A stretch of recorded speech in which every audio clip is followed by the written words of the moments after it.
Good morning. Good morning. Good morning.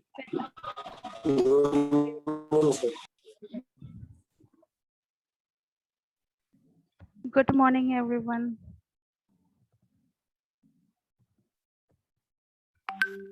So as usual, we'll begin with a few minutes on reflecting के अब तक हम लोगों ने जो डिस्कस किया उसका इम्पैक्ट क्या है,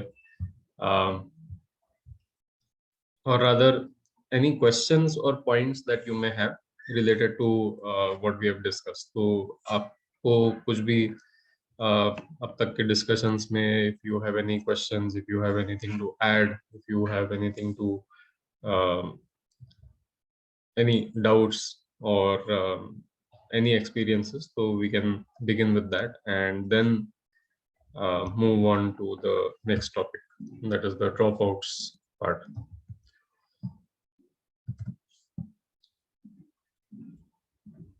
How many of you have had the chance to look at the NEP document? कितने लोगों ने download किया है and have tried to go through it or have already gone through it?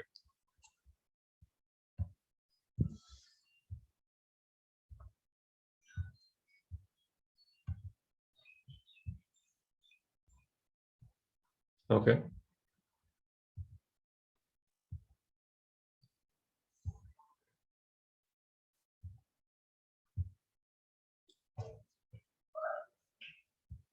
All right.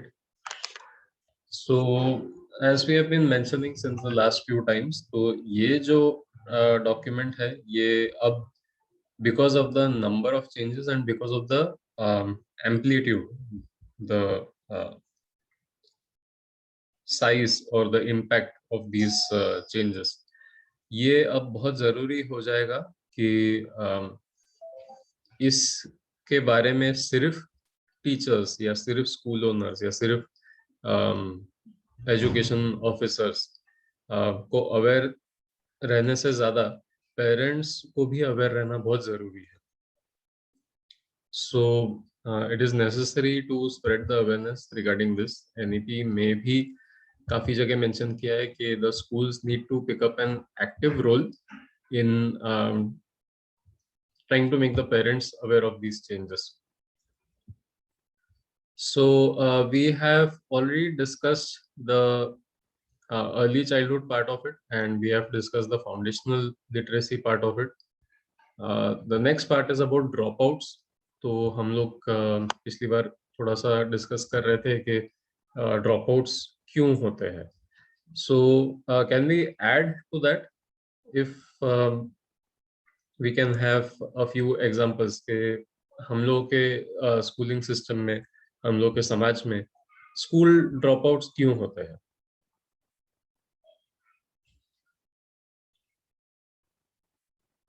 Does everyone understand dropouts? कि कोई ऐसा है जिसे dropouts का concept थोड़ा सा unclear है? Yes, sir, I want to know. Sir, Okay. I want to know.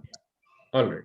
Drop out मतलब गलती बोलते हैं कि उसको मराठी में स्टूडेंट में कमतरता आना, कमी होना और स्कूल बंद हो जाना. इसे स्कूल बंद हो जाना is the like a major end product of dropouts, क्योंकि ड्रॉप आउट का मतलब ये है कि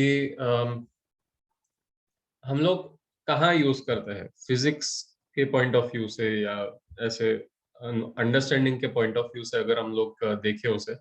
सो ड्रॉप आउट मीन्स अगर आप किसी गति से कोई दिशा में जा रहे हैं तो कुछ चीज अगर छूट जाती है या निकल जाती है तो दैट इज ड्रॉप आउट. तो उसी तरह से in the speed of education, in the movement of education, अगर कुछ लोग ये डिसाइड करते हैं कि नहीं, I can not be a part of this anymore and they drop out.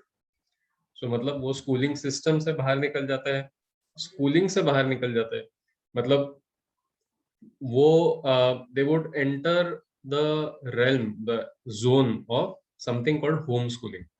तो बोलने का मतलब कि ऑल लाइफ जो हम लोगों ने कुछ समय पहले डिस्कस किया था कि फिलोसॉफिकली देखा जाए तो all life is education.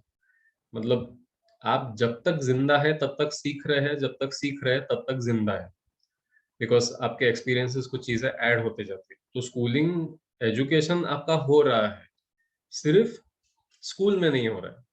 You do not want to go in a building, आपको एक बिल्डिंग में लोगों के साथ में क्लास में पढ़ना वो नहीं जच रहा है, या whatever. So reasons you can give based on this कि अगर किसी बच्चे को स्कूल जाना ही नहीं है तो उसके क्या कारण हो सकते हैं, एंड वो स्कूल आगे भी जाना चाहता नहीं है। मतलब you can not in the forcible future, आप इमेजिन नहीं कर सकते कि वो बच्चा कभी भी स्कूल जाएगा। That is a drop out.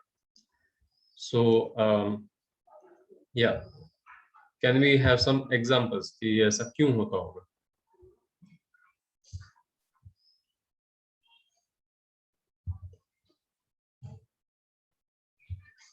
Insecurity feel करता होगा वो स्कूल में शायद, अपने पेरेंट्स से दूर होकर। Very good, okay. अगर कोई ऐसे डीप इनसिक्योरिटी होगी, तो in this case we are not talking just about children as in अभी जिनकी बात की थी हम लोगों ने till foundational literacy, we are also talking about the concept of drop outs. मतलब उसमें कॉलेज ड्रॉप आउट वगैरह भी होते हैं कि 10वीं के बाद में छोड़ दिया एजुकेशन, या 10वीं के जस्ट पहले ही छोड़ दिया एजुकेशन, और दैट ऑल्सो। तो उस केस में then this insecurity has to be that strong कि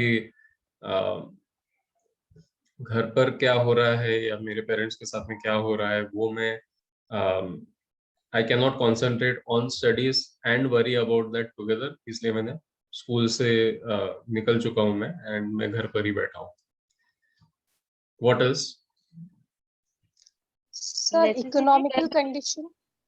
economical condition? Yes, very major reason. काफी लोगों को फीस वगैरह भरते नहीं आती है, तो इसलिए वो लोग एजुकेशन से छूट जाते हैं।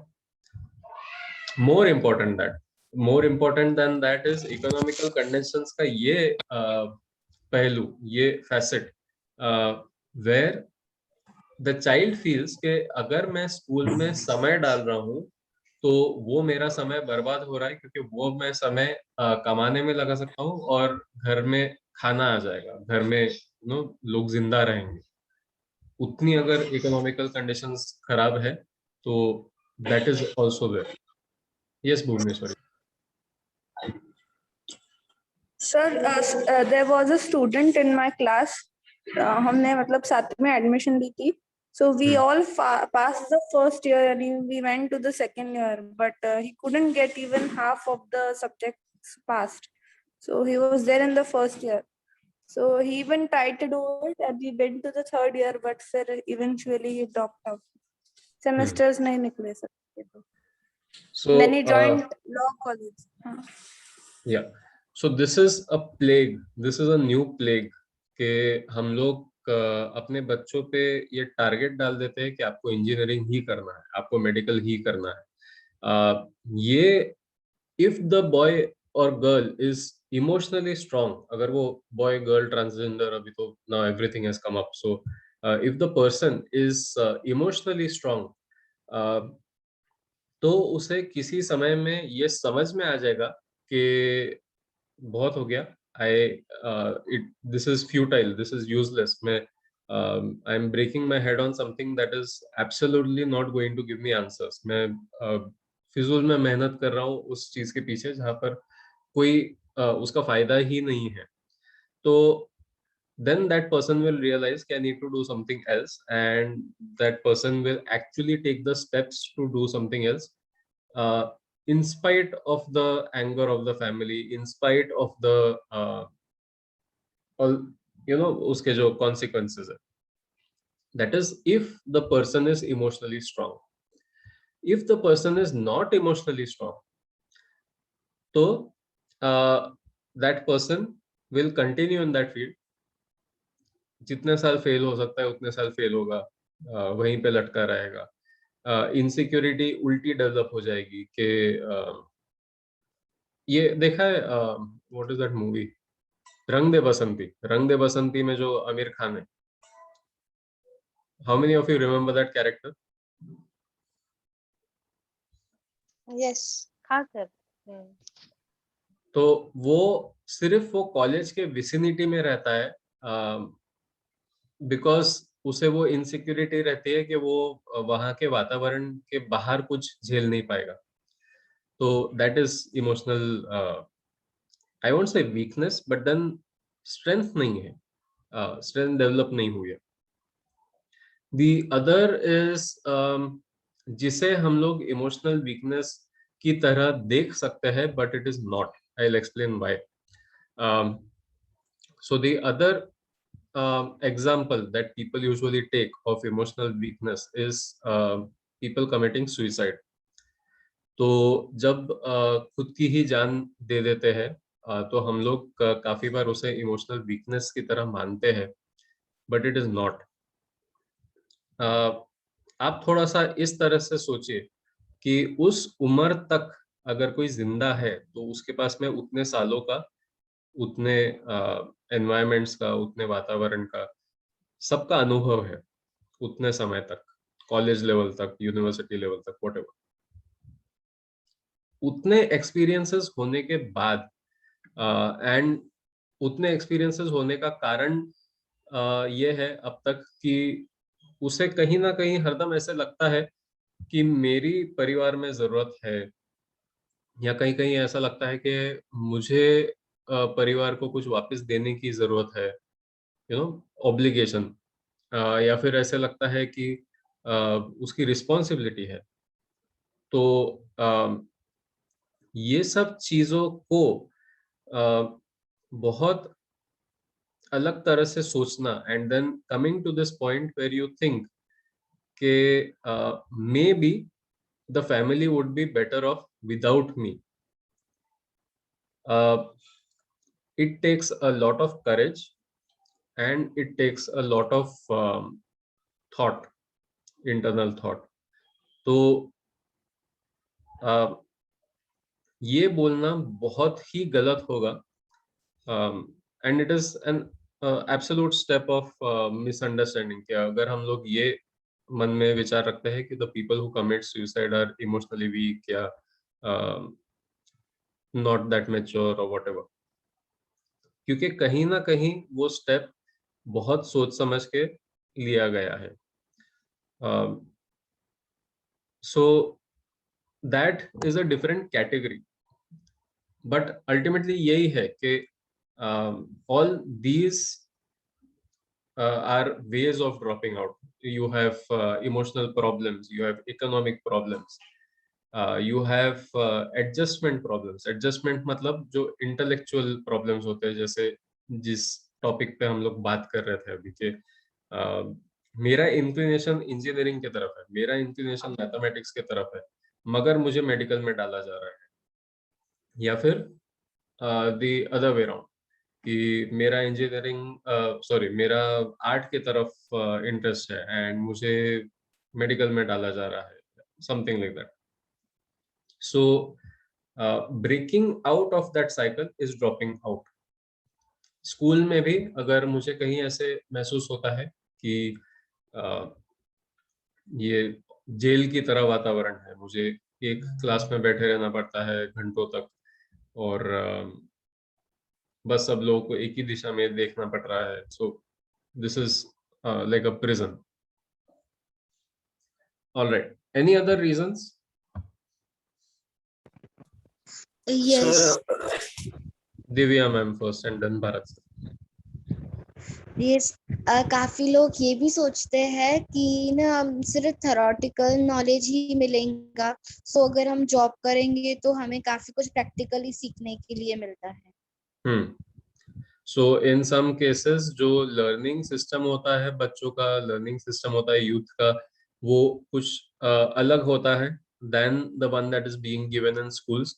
फॉर एग्जांपल, अगर कोई बच्चा, so this is a typical what do you say, typical behavioral pattern of someone who is kinesthetic. Kinesthetic मतलब वो ऐसा व्यक्ति है जो चीजें करके, छू कर सीखता है। सो दे फील कि जो भी स्कूल में क्लासरूम में नॉलेज दिया जा रहा है, it is what you would refer to as half baked मतलब उसका एक ही पहलू दिया जा रहा है, एंड प्रैक्टिकल लाइफ में, वर्ल्ड में, you get something more. Yes Bharat sir. Yes sir,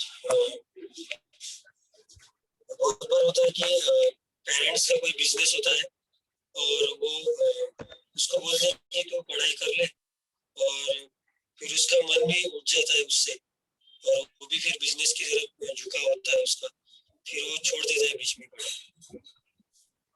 हाँ, सो इन सम केसेस फैमिली बिजनेस वगैरह अगर रहा पहले से, तो उनको ऐसा लगता है कि स्कूल जाने से अच्छा तो मैं बिजनेस ही सीख लूँ, उतने साल का बिजनेस का अनुभव भी आ जाएगा. तो जब फाइनली घर के जो बड़े लोग हैं वो जब नहीं रहेंगे आसपास में, तो I will be able to handle that business better. तो yes, this is one example. Hina ma'am.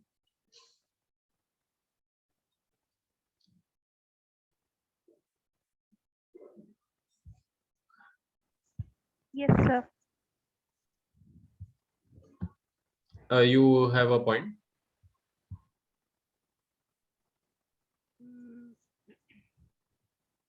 Point. I can see your hand up, that's why I asked. सोच रही हूँ मैं दूसरा point. अच्छा, okay. हाँ.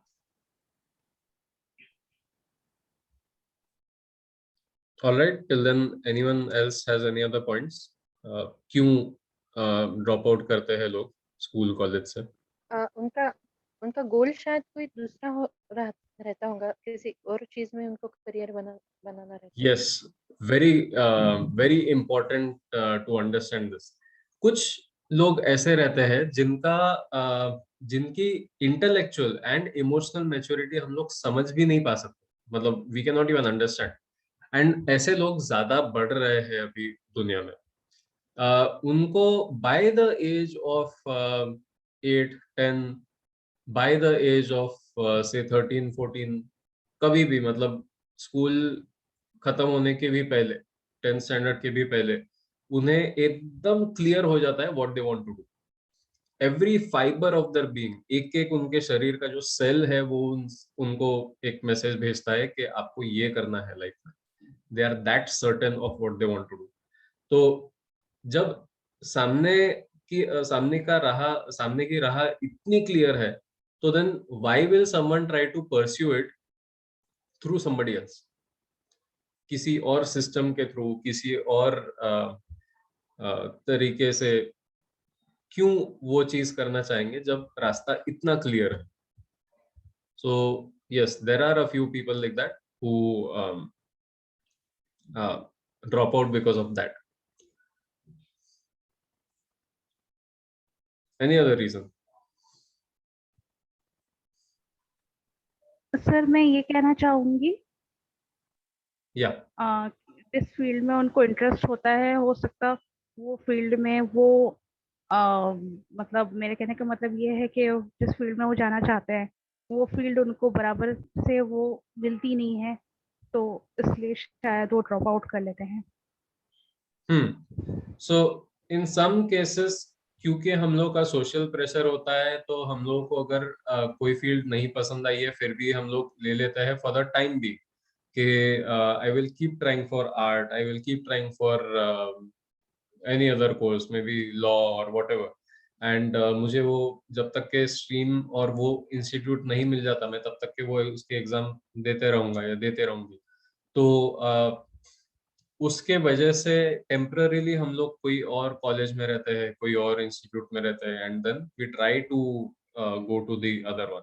तो उस साइकिल में काफी बार लोग जो फंस जाते हैं वो ड्रॉप आउट हो जाते हैं, एंड जो नहीं फंसते वो लोग दे फाइंड देयर कॉलेज और यूनिवर्सिटी.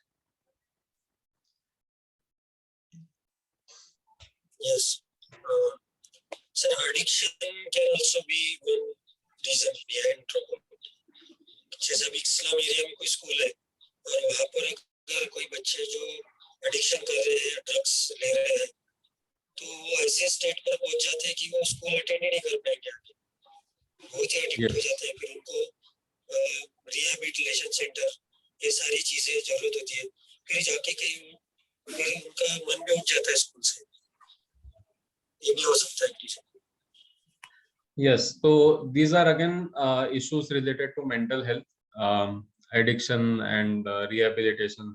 तो उसमें अगर कोई बच्चा चले जाता है तो then that again becomes a vicious cycle कि या तो वो एडिक्शन प्रोसेस ही है, मतलब यू नो विड्रॉल सिम्टम्स होते हैं एंड आपको कंटिन्यूअसली उस चीज के पीछे दौड़ना पड़ता है, या फिर कहीं ना कहीं कुछ ना कुछ आप साइकिल में इस तरह से अटक जाते हैं कि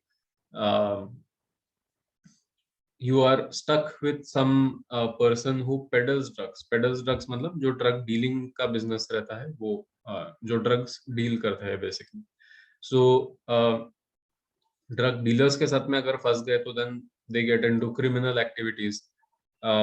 all these issues are there, so addiction, criminal activities, yeah, all these issues, so इस साइकिल की वजह से भी बच्चे ड्रॉप आउट कर सकते हैं।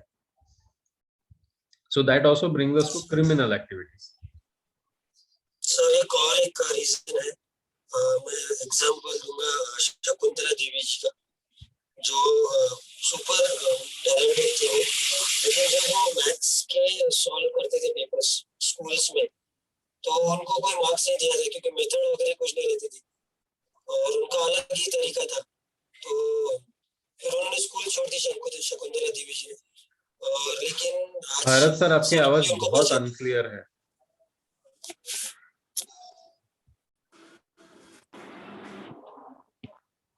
Hello, yes.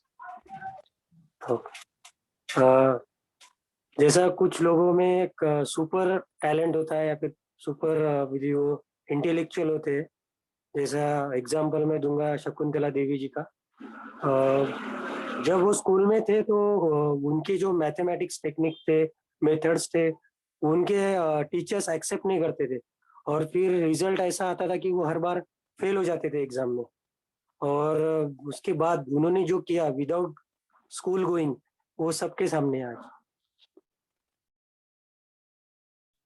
यस, तो this is also a very big factor जो हम लोग कल डिस्कस कर रहे थे कि आजकल हम लोग के क्लासरूम में 30 से 40% बच्चे ऐसे रहते हैं जो ट्रेडिशनल स्कूलिंग सिस्टम जिनके लिए हानिकारक है, it is harmful for them, क्योंकि उनका इंटेलिजेंस किसी और तरीके से काम करता है। उनका जो स्वभाव है, उनके जो कैरेक्टरिस्टिक्स है, वो थोड़े हटके है। उनको अगर आप नॉर्मल स्कूल एनवायरनमेंट में डालेंगे तो they will turn out to be mentally disabled, they will have issues in the future. And ये हम लोग को दिख रहा है डिसलेक्सिया के फॉर्म में, डिस्कैल्सिया के फॉर्म में, डिसग्राफिया के फॉर्म में, एडीएचडी के फॉर्म में, attention deficit hyper active disorder जिसको बोलते हैं। ये these are all symptoms of this, कि जहां जिस बच्चे का जिस तरह से इंटेलेक्ट काम कर रहा था उसे हम लोगों ने जोर जबरदस्ती करके एक ढांचे में फिट कर दिया, तो उसके वजह से उसके जितने भी यूनिक क्वालिटीज थे वो सारे कट गए हैं या वो सारे सप्रेस हो गए हैं। तो इसीलिए वो परफॉर्म करना तो दूर की बात, वो सीधे तरीके से सोच भी नहीं पाते, they can not even think straight. तो उनके लिए जो नॉर्मल जो कन्वेंशनल स्कूल सिस्टम होता है वो हानिकारक है, it is harmful for them. And this percentage is increasing, जो ये 30 to 40% है, ये बढ़ते जा रहा है because it is becoming increasingly clear कि जो लोग जिनको डिसलेक्सिया हो जाता है, डिस्कैल्सिया हो जाता है, जो डिप्रेशन में चले जाते हैं, ADHD होता है, these people are capable of great things which are necessary in the future, and the future has already started catching up with us। जो हम लोग आसपास में करियर्स बनते देख रहे हैं उसमें बहुत अलग सोच की जरूरत है, उसमें क्लासरूम टीचिंग के लिए जगह बहुत कम है। तो उन बच्चों की संख्या ऑब्वियसली बढ़ना ही है. It is a kind of a human evolution कि जैसा हम लोग एवोल्यूशन के बारे में डिस्कस कर रहे थे कि एवोल्यूशन 100-200 डिफरेंट डायरेक्शंस में जाता है एंड जो उसमें से उस स्थिति के लिए ज्यादा काबिल है वो टिक जाता है एंड बाकी सब धीरे धीरे खत्म हो जाते हैं एंड फिर वो और 100 दिशा में स्प्रेड होगा एंड वो अलग अलग दिशा में से जो जहाँ ऑप्टिमल है उस सिचुएशन के लिए वो वहां पर टिक जाएगा. सो this is also the human evolutions way of going further कि हम लोग के पास में एडीएचडी क्यों होता है, एडीडी क्यों होता है, अटेंशन डेफिसिट डिसऑर्डर जो होता है, it is having to concentrate on multiple things at the same time and उसे आप बॉक्स इन करने की कोशिश करते हैं तो हम लोग को दिखता ये है कि वो किसी भी चीज पर ज्यादा देर तक कंसंट्रेट नहीं कर पा रहे हैं. But that is not the fact. The fact is कि वो बहुत सारे चीजों पर एक साथ कंसंट्रेट कर सकते हैं एंड उन्हें उतने एक्सपेंडेड फील्ड की जरूरत है. So for example these kind of people will make very good architects क्योंकि उनको स्ट्रक्चरल डिजाइन, फिर उसका फिजिक्स, उसका बायोलॉजी, एनवायरनमेंट, ये सारी चीजें एक साथ में एक डिजाइन में समझ में आ जाती है. उसे अगर आप लॉ पढ़ने के लिए बोलेंगे तो नहीं समझ में आएगा. कॉन्स्टिट्यूशन पढ़ने के लिए बोलेंगे तो वो पॉलिटिक्स बहुत अच्छे से समझ पाएंगे बिकॉज कौन से लॉ, कौन सी पॉलिसी कहाँ अप्लाई करती है and how do people interact with each other. Democracy अगर हम लोग आज से 100 साल दूर अगर सोचे तो कहाँ जाएगी. All these things they can understand और they can study, they can think about. But उसे हम लोग बहुत लिमिटेड स्कोप में रखते हैं तो then this is very damaging for them. So yeah, this is when the school system is not enough for the child. Conventional school system.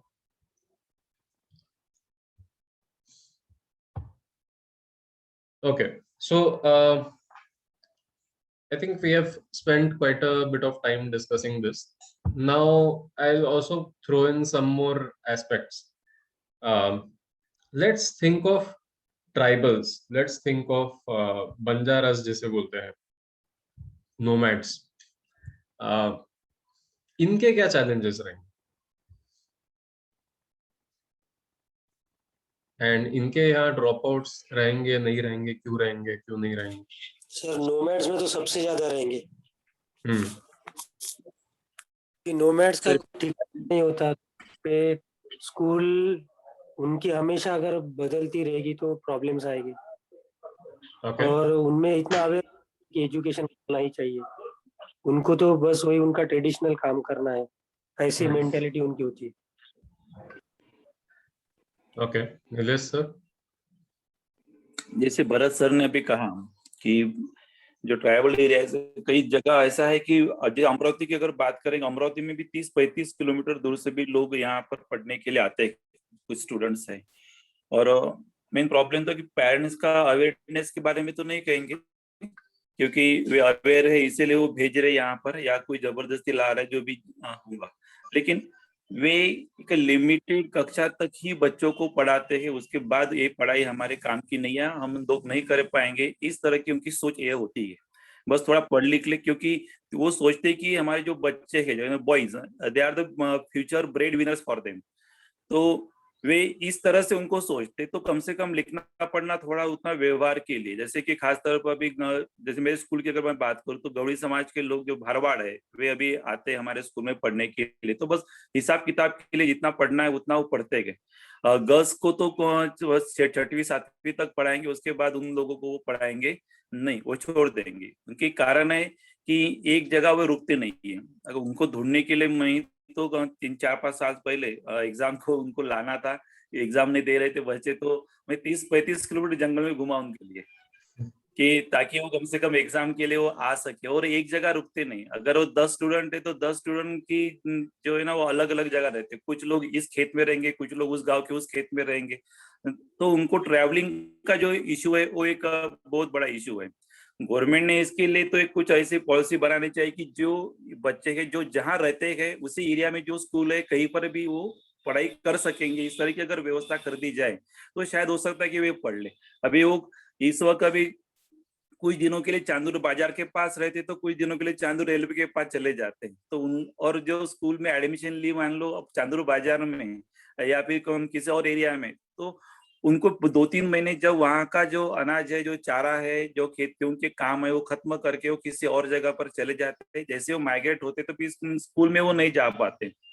तो इसलिए उन्होंने क्या किया, कुछ लोगों ने जिनको लगा कि बच्चों को थोड़ा पढ़ाना चाहिए, जिन पेरेंट्स को स्टडी का थोड़ा सेंस था एजुकेशन का, उन्होंने अमरावती में एडमिशन बच्चों की तो करा ली। लेकिन दिक्कत यह है सर कि वे लोग 30-35 किलोमीटर से हर रोज मॉर्निंग में, अगर मॉर्निंग शिफ्ट में अगर स्कूल है 7 बजे अगर स्कूल में पहुंचना है तो 5-5:30 बजे उनको निकलना पड़ता है।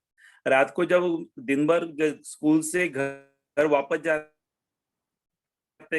जो एक बताऊंगा कि मेरे जैसे यहाँ पे मेघना मैडम भी शायद उन्होंने उनको पढ़ाऊंगा, बलदेव करके लड़का था बलदेव मेरे मीर, क्लास में, बड़ा होशियार था। हाँ, बिल्कुल बलदेव मीर बहुत होशियार लड़का है। तो मैं उसी बच्चे के लिए उनके यहाँ पे 30-35 किलोमीटर दूर गया था चांदूर बाजार के पास, कि उनको मैंने बताया कि सब बोले हमारा लड़का अच्छा है। मैंने कहा कि जब वो 10वीं में जाएगा तो कम से कम उसके लिए अमरावती शहर में आप एक रूम कर लेना, आप में आपके घर में से किसी और को यहाँ पे रखना और उसे पूरा ध्यान जो है पढ़ाई पर देना, ताकि अगर एक बच्चा अगर आपकी कम्युनिटी से पढ़ लेगा आगे बढ़ेगा तो शायद हो सकता है कि जो आप इधर उधर भटकते तो बाकी लोगों को एक प्रेरणा मिलेगी, इंस्पिरेशन मिलेगा और हो सकता है कि आगे भी आपके कम्युनिटी के लोग जो पढ़ना शुरू कर देंगे। लेकिन वो बच्चा अच्छा है, लेकिन उन्होंने वो तो कहा कि सब पैसों की चिंता नहीं है, पैसे हमारे पास बहुत है, लेकिन वे उन बच्चों को जो है अमरावती शहर में पढ़ाई के लिए छोड़ने के लिए तैयार नहीं है। वे उनसे वही काम कराते जो पहले से वो करा रहे हैं। इसलिए वो बच्चा जो है 10वीं में, शायद मैडम इस साल 10वीं में है ना वो बलदेव, 10वीं पास आउट हो गया, वो हो गया अब ये उसका। पास आउट, हाँ पास आउट हो गए।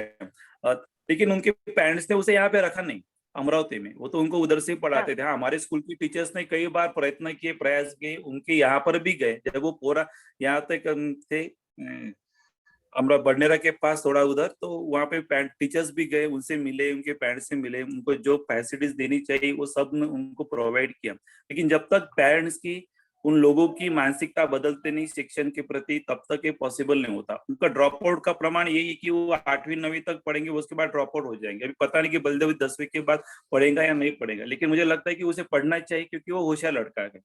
एक रीजन हो सकता है कि अवेयरनेस जो है पेरेंट्स में न होने के कारण, और लोग एक जगह न रुकते कई जगह भटकते, वो भी अपने घर चलाने के लिए, रोजी रोटी के लिए, तो एक ड्रॉप आउट का कारण एक हो सकता है। लड़कियों की एजुकेशन के प्रति उनकी जो मानसिकता है ये भी एक दूसरा ड्रॉप आउट का, गर्ल्स ड्रॉप आउट का एक रीजन हो सकता है। गर्ल्स ड्रॉप आउट के रीजन में और एक बात करना चाहूंगा सर मैं, अभी तो उस तरह की अवस्था नहीं है, लेकिन अगर हम कई केस स्टडीज का अगर हम देखेंगे तो स्कूल में टॉयलेट न होने के कारण या गर्ल्स और बॉयज की टॉयलेट की व्यवस्था अलग न होने के कारण भी गर्ल्स ड्रॉप आउट हुए हैं कई जगह पर। हम अगर देखेंगे कई स्कूलों में तो वहां पर ऐसी व्यवस्था है, लेकिन अभी तो गवर्नमेंट ने उसका कंपल्सन कर दिया है, हर जिला परिषद स्कूल रहे या प्राइवेट स्कूल रहे वहां पर व्यवस्था है। लेकिन देहातों में कई जगह पर सिर्फ ये टॉयलेट की व्यवस्था न होने के कारण भी बच्चे ड्रॉप आउट हुए, ऐसा कुछ स्टडीज में हमने देखने को हमको मिलता है। तो ये कुछ एक ऐसे कुछ रीजंस है, बाकी तो सब लोगों ने यहाँ पे डिस्कस कर लिए, मुझे लगता है कि ये भी कुछ रीजंस हो सकते हैं। Yes, so these are very strong reasons, जहाँ पर लॉजिस्टिकल इश्यूज है, जहाँ पर फैसिलिटी के इश्यूज है, जहाँ पर you have issues of hygiene. तो अभी जैसे जो लास्ट केस आपने डिस्कस किया तो दैट इज विमेन्स हाइजीन। इस पर हम लोगों ने कुछ समय पहले भी चर्चा की थी शायद, कि नहीं शायद स्कूल में ही की थी हम लोगों ने। तो काफी बार ऐसा होता है कि because of this women's toilet not being clean या नॉट बीइंग प्रेजेंट, टॉयलेट ही नहीं है लड़कियों के लिए, तो ये एक बहुत बड़ा प्रॉब्लम हो जाता है। And it becomes a problem in women's hygiene. So it's a it's a competition between whether I want my child to study or whether I want my child to be alive. तो इतना बड़ा अगर complex है तो then obviously you would choose life over schooling, क्योंकि educate तो आप घर पर भी कर सकते हैं अगर एजुकेशन करना ही है तो। बट इफ कोई हेल्थ का कॉम्प्लिकेशन आ गया और वो हेल्थ कॉम्प्लिकेशन की वजह से जान ही चले गई, तो then what is the point? So this is also a significant issue and yeah so ये सारी इतनी सारी जो चीजें हम लोगों ने डिस्कस की, that is the concern for this point. ये जो 3 है, curtailing dropout rates and ensuring universal access to education at all levels। तो curtailing dropout rates, तो पहले तो हम लोगों ने dropout के कारण समझ लिए। dropout rates मतलब ये कितनी बार होता है, हर पॉपुलेशन में कितने लोगों के बीच में कितने लोग ऐसे हैं जो स्कूल से कॉलेज से ड्रॉप आउट कर चुके हैं। एंड रिमेम्बर के ड्रॉप आउट के वजह से there is a lot of financial loss also, क्योंकि हर बच्चे के पीछे the government has put in a lot of money, in not in terms of like monetary value but then in terms of funds के ये college में 150 लोगों की कैपेसिटी है तो 150 बच्चे यहाँ आएंगे, तो 150 बच्चे यहाँ पढ़ेंगे, तो उस हिसाब से उनके गवर्नमेंट के जो कायदे कानून है, तो वहाँ क्या फैसिलिटीज होनी चाहिए, वो सब ऑल दैट गोज इन। उसके पीछे जो फैसिलिटीज कॉलेज को यूनिवर्सिटी को मेंटेन करनी पड़ती है वो अलग है। एंड ये सब चीजें होने के बाद में जब एक बच्चा अगर बीच में छोड़ के जाता है तो उसका बहुत बड़ा फाइनेंशियल धक्का गवर्नमेंट सिस्टम्स को भी लगता है। So the concept of drop out is overall bad, मतलब उसके वजह से हर लेवल पे प्रॉब्लम होती है।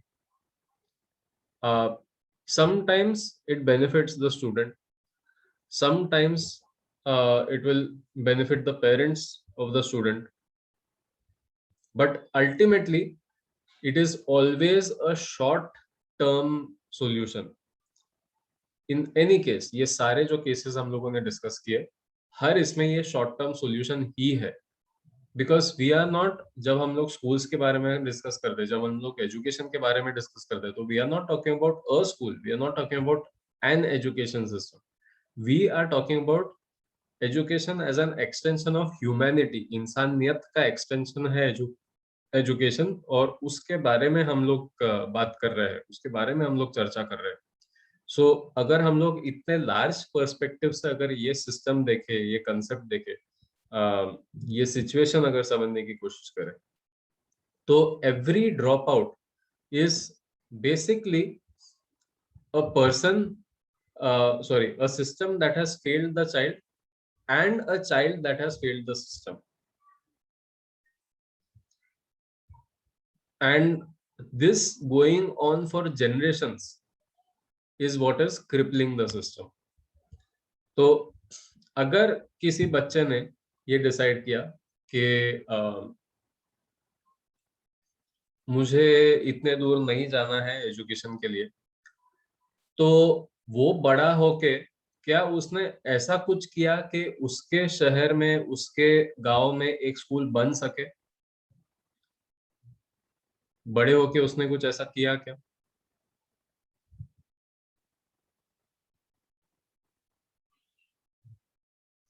अगर किसी बच्चे ने ये देखा कि मेरे शहर में जो कॉलेजेस है वहां ढंग से पढ़ाई नहीं होती, क्योंकि यहाँ ना ही फैकल्टी है, ना ही लैब है अच्छा, ना ही इंफ्रास्ट्रक्चर है, तो उसने आगे जाके कोई कॉलेज या यूनिवर्सिटी या कुछ ऐसे बनाया, या किसी को डोनेशन दिया, या कोई फैकल्टी बन के आया कि मैं अपने शहर का जो कॉलेज है उसमें सुधार लाऊंगा, या फिर अपने कॉलेज, अपने शहर में कुछ ऐसा कॉलेज खोलूंगा जहां पर ये सारी बातें ना हो। उसने कुछ ऐसा किया क्या?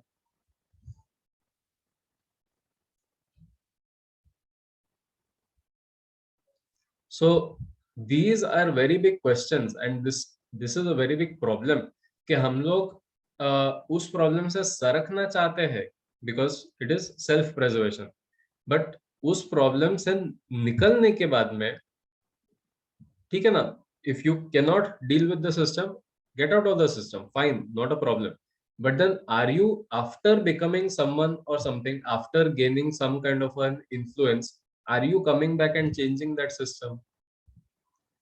आपने उसमें बदलाव लाने की कोशिश की क्या? आपने उसको उसका एक अलग जरिया क्रिएट करने की कोशिश की क्या?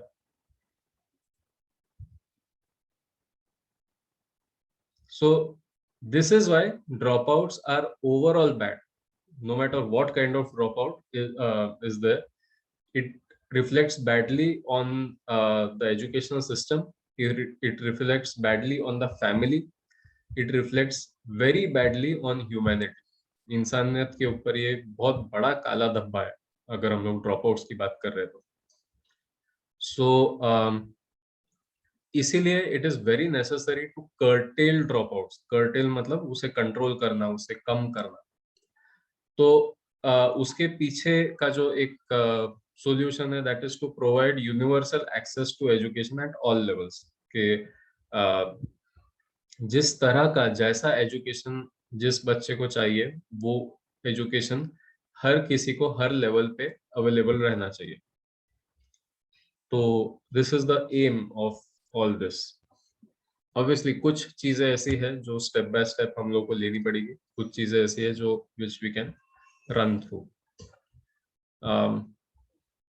All right, so the first part, I'll read through the thing and I'll explain it briefly.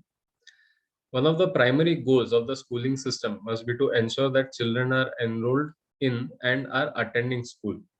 तो ये जो स्कूलिंग सिस्टम का जो एक उद्देश्य है वो ये है कि बच्चे रजिस्टर्ड होने चाहिए हर स्कूल में एंड उन्होंने अटेंड करते रहना चाहिए स्कूल. और ये टारगेट था सर्व शिक्षण अभियान का, जिसे अभी चेंज करके समग्र शिक्षा के फॉर्म में बोला जा रहा है, which is a part of the right to education act, right to free and compulsory education. And इसके थ्रू मतलब सर्व शिक्षण अभियान के थ्रू काफी प्रोग्रेस हुआ है, ऐसा नहीं है कि नहीं हुआ है. मगर फिर भी जो अभी के फिगर्स है, the GER for grades 6 to 8 was 90 to 90.9%, while for 9th to 10th and 11th to 12th it was only 79.3% and 56.5%. So GER is gross enrollment ratio. मतलब उस एज में उस क्वालिफिकेशंस के साथ जितने लोग हैं उसमें से like for example if there are 10,000 children who are eligible for 11th standard, तो वो 10,000 में से कितने लोग सच में 11th standard में एडमिशन लेते हैं, that is the gross enrollment ratio for 11th and 12th. Okay, so they noticed के 6th to 8th का जो ग्रॉस एनरोलमेंट रेशियो है, मतलब 5th तक के कंप्लीट कर लिया, प्राइमरी कंप्लीट कर लिया, उसके बाद 6th में जब एडमिशन लेनी है और 8th तक अगर टिकना है तो अराउंड 90.9% ऑफ द पीपल, मतलब 5वीं से लेके जो 6वीं में जाते हैं 90.9% लोग ये करते हैं, मतलब 6वीं में एनरोल होते हैं एंड 8वीं तक भी टिकते हैं, अराउंड 90.9%. फिर 9वीं और 10वीं में क्या होता है, 8th होने के बाद करीबन 79.3% ही आगे जाते हैं. ओके, फिर 10वीं होने के बाद में 10वीं के आगे जो पढ़ते हैं वो सिर्फ 56.5% है. मतलब by the end of school education less than 50% of the people enter colleges.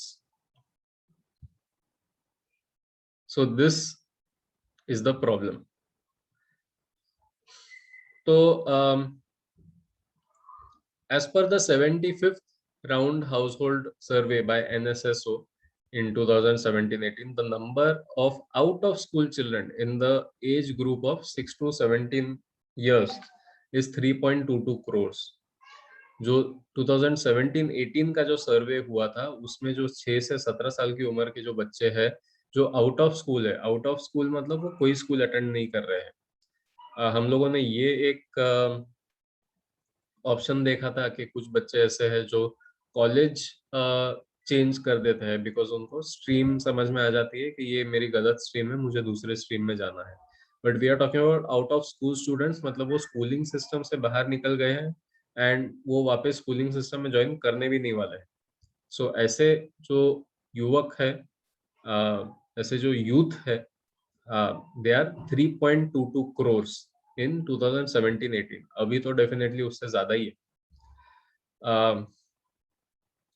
It will be a top priority to bring these children back into the educational fold as early as possible. इनको जितने जल्दी हो सके उनको वापस education में डालना, ये सबसे बड़ी जरूरत है, ये सबसे बड़ा ये बहुत इम्पोर्टेंट कदम है। एंड ये भी इम्पोर्टेंट है कि ऐसे ड्रॉप आउट्स और ना हो। So this target is for 2030 के 2030 तक हम लोगों को 100% ग्रॉस एनरोलमेंट रेशियो रहना चाहिए in pre school to secondary level. तो मतलब जो फाउंडेशनल ईयर्स वाला है, नर्सरी से लेके 10वीं तक कम से कम 100% enrolment ratio, gross enrolment ratio हो जाना चाहिए कि everybody who enters preschool will definitely be 10th pass by the end of it. अरे एक तो हम लोग भूल ही गए ना, मतलब कॉलेज के बारे में भी discuss, but then we left out this point कि there are so many people जो बोर्ड का एग्जाम फेल कर देते हैं एंड देन दे डिसाइड के हो गया, मतलब we can not there is no point in studying anymore. 10वीं फेल हो गए तो मतलब हो गया, अभी क्या कर सकते हैं। So this is also one reason for drop out. इसके लिए interestingly in college and school level failures के लिए सोनम वांगचुक, जिसके बारे में हम लोग कुछ समय पहले बात कर रहे थे, he do you all know who Sonam Wangchuk is? किसी ने रिसर्च किया, किसी ने उनके कुछ टॉक्स पढ़े वगैरह? यस सर, पता है। ओके, सो यूट्यूब पे उनके वीडियोस देखिए, दे आर रियली इंस्पायरिंग। तो he is in Ladakh area. Now sometimes our parents, our teachers sometimes say कि इतने सुबह क्यों स्कूल आना चाहिए वगैरह, all these things, sometimes, not all the time. But imagine Ladakh में there are a few schools जिसमें से 2-3 सोनम वांगचुक के ही वजह से है, जहाँ पर बच्चे बराबर बिल्कुल सुबह 7-8 बजे जो भी उनका टाइम है, they are in school, nobody misses school there in a place like Ladakh. And we are worrying about temperatures in Amravati के ठंडी के समय बहुत ज्यादा ठंडी होती है, इसलिए स्कूल बच्चों को नहीं भेज सकते हैं। सो सो उनकी एक स्कूल है which is called SECMOL, SECMOL। दूसरी जो स्कूल है वो SECMOL is I think the school that is shown in 3 Idiots। 3 Idiots में जो एक स्कूल बताई है जहाँ पर बच्चे स्कूटर में स्कूटर के इंजन से कुछ मेरे ख्याल से कपड़े धो रहे हैं या समथिंग लाइक दैट। तो ऐसे जो इनोवेटिव चीजें हैं वो SECMOL है। And there is another school जहाँ पर you have to fail to get entry. जब तक आपके पास में फेलिंग का पेपर नहीं है कि मैं 10th फेल हूँ, कॉलेज फेल हूँ, तब तक आप उस स्कूल या कॉलेज में एंटर नहीं कर सकते। So it is a school built for this kind of people and they are coming up with phenomenal people. मतलब वो लोग जो उससे बाहर निकलते हैं वो बिल्कुल अलग ही सोच के लोग रहते हैं। So failing is also a very big issue. So 2030 में एफर्ट्स ये रहेंगे 2030 तक कि कम से कम जो बच्चा नर्सरी में घुस रहा है वो 10th करके ही बाहर निकलेगा। मतलब there will be no what do you say, there will be no drop out till 10th at least. That is the target. Now let's take a look ahead. There are two overall initiatives that will be undertaken to bring children who have dropped out back to school and to prevent further children from dropping out. तो जो इस दो रास्ते हैं ये achieve करने के, पहला तो ये है कि इफेक्टिव इंफ्रास्ट्रक्चर प्रोवाइड करना चाहिए, एंड जहाँ सेफ्टी हाइजीन वगैरह ये सब चीज़ों पर ध्यान दिया गया है from pre primary to 12th standard. दूसरा जो है ट्रेन्ड टीचर्स रहने चाहिए हर स्टेज में, अगर इंफ्रास्ट्रक्चर है तो फैकल्टी भी रहनी चाहिए उस हिसाब से, and government and teachers and everyone will take care कि ये जितने भी इंस्टीट्यूशंस है, स्कूल्स, कॉलेजेस है, वहां पर कहीं पर भी इंफ्रास्ट्रक्चर की कमी नहीं रहनी चाहिए। इट शुडंट बी एक्स्ट्रावेगेंट मतलब जो हद से ज्यादा, जैसे हर स्कूल में हर क्लास में एसी है वगैरह, वो सब that is extra, that is unnecessary. तो ऐसा नहीं, मगर जो चीजों की जरूरत है, जैसे कुछ 8th स्टैंडर्ड ऑनवर्ड्स मोर और लेस माइक्रोस्कोप वगैरह की जरूरत रहती है, तो लैब रहना चाहिए, लैब में माइक्रोस्कोप रहना चाहिए, वो माइक्रोस्कोप का मेंटेनेंस ढंग से होते रहना चाहिए। So all this should be there. The credibility of government schools shall be re-established, and this will be attained by upgrading and enlarging the schools that already exist. जो गवर्नमेंट स्कूल्स की जो value थी, जो government schools का जो एक सम्मान था, उसे वापस लाना बहुत जरूरी है। और इसे वापस लाने का तरीका ये है कि जो एग्जिस्टिंग स्कूल्स है, जो ऑलरेडी स्कूल्स को सैंक्शन दिया गया है, जो चल रही है स्कूल्स, उसे इंफ्रास्ट्रक्चर वाइज स्टेबल करो, फैसिलिटी वाइज स्टेबल करो, make it able to cater to more children who are currently dropping out from there. जो लोग वहां से ड्रॉप आउट कर रहे हैं, उनको वो लोग केटर कर सके, उनको वो लोग एंगेज कर सके, ऐसी बनानी चाहिए। तो उसमें क्या क्या करना पड़ेगा? Building additional quality schools, sorry, okay, so this is another step. तो एक ये भी है, so one is about developing the infrastructure, one is about developing the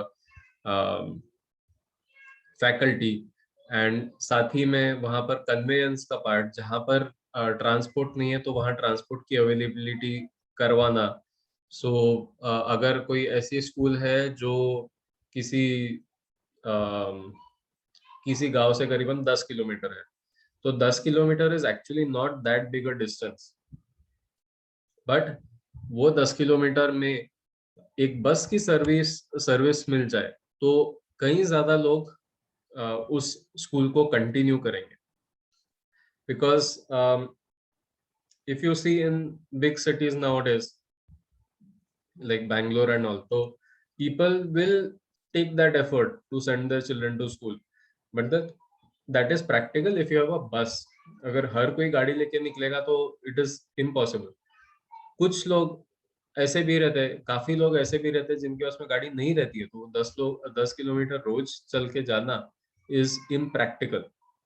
लोगों ने किया है, they have been felicitated, awarded for it, they have become great people, but then that should not become a reason to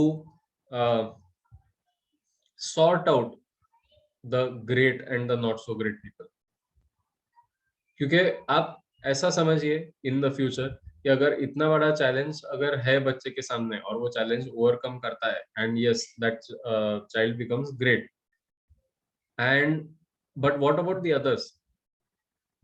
तो वो एक great child and जो average child है उसके बीच में जो गैप है वो इतना बढ़ जाएगा कि we can see the result of it.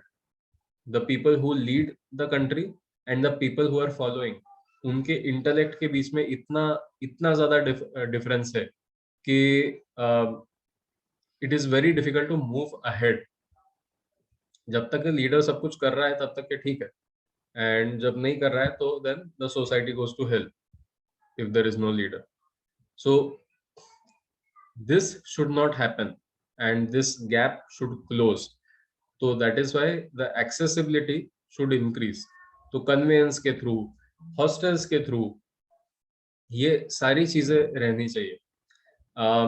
फिर एक पॉइंट ये भी है कि जहां स्कूल्स नहीं है वहां स्कूल्स खोलनी जरूरी है। फिर all children must have the opportunity to attend a quality school and learn at the appropriate level। ऐसा नहीं है कि मेरे स्कूल में, मेरे यहाँ तो सिर्फ प्राइमरी ही स्कूल है तो मैं प्राइमरी तक के रखूंगा, फिर then the child can join the farm और मतलब खेती करेंगे या जो भी करेंगे। तो ऐसा नहीं होना चाहिए, हर लेवल के लिए स्कूल की अवेलेबिलिटी रहनी चाहिए। Alternative and innovative education centers will be put in place in cooperation with civil society to ensure that the children of migrant laborers and other children who are dropping out of school due to various circumstances are brought back into mainstream education। अगर हम लोग बच्चों की problem ही नहीं समझेंगे तो हम लोग उनको सिखाएंगे क्या? तो I'll give you an example। मैंने एक, हम लोग जिस तरह से कोर्स कर रहे हैं तो उसी तरह से एक अपॉर्चुनिटी मुझे मिली थी फॉर अ ट्राइबल स्कूल। तो ट्राइबल स्कूल में भी I give them a few solutions to whatever they were facing, but somewhere I felt के I was doing injustice to them कि मेरे पास में ये इतनी अच्छी एक अपॉर्चुनिटी है इतने अच्छे लोगों के साथ में इंटरेक्ट करने की, मगर मैं उन्हें वो नहीं दे पा रहा हूँ जो जिसकी उन्हें जरूरत है।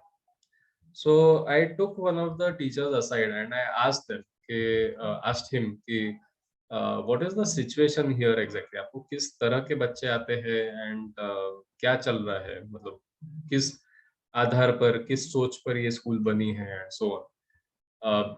क्योंकि वो गवर्नमेंट स्कूल है, मतलब it comes under the Adivasi Kalyan Yojana, but it is run by the ashram।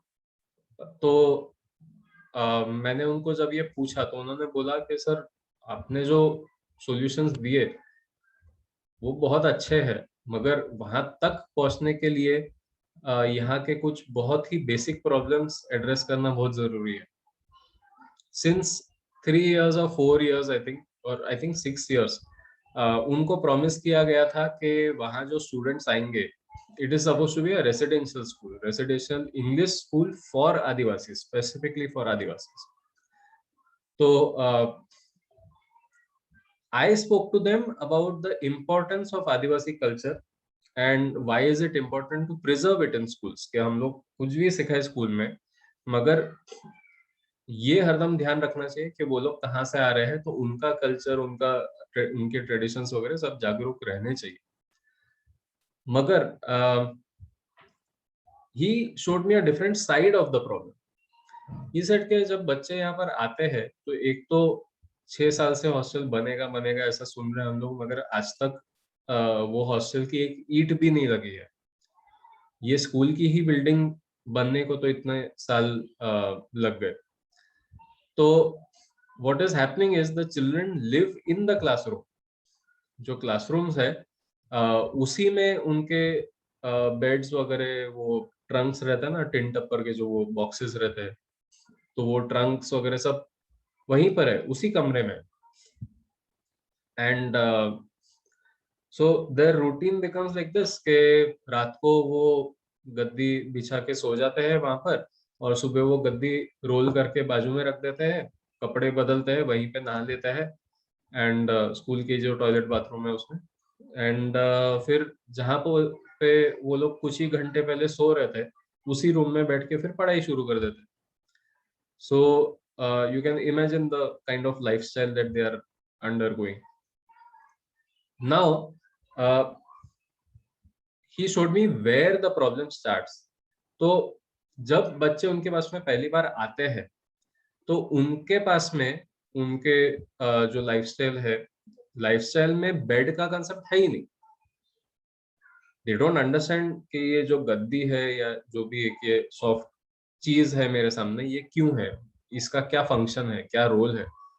यहाँ से उनको शुरुआत करनी पड़ती है कि ये जो है ये गद्दी है, इसके ऊपर हम लोग सोते हैं। We do not sleep on the floor, we sleep on the mattress.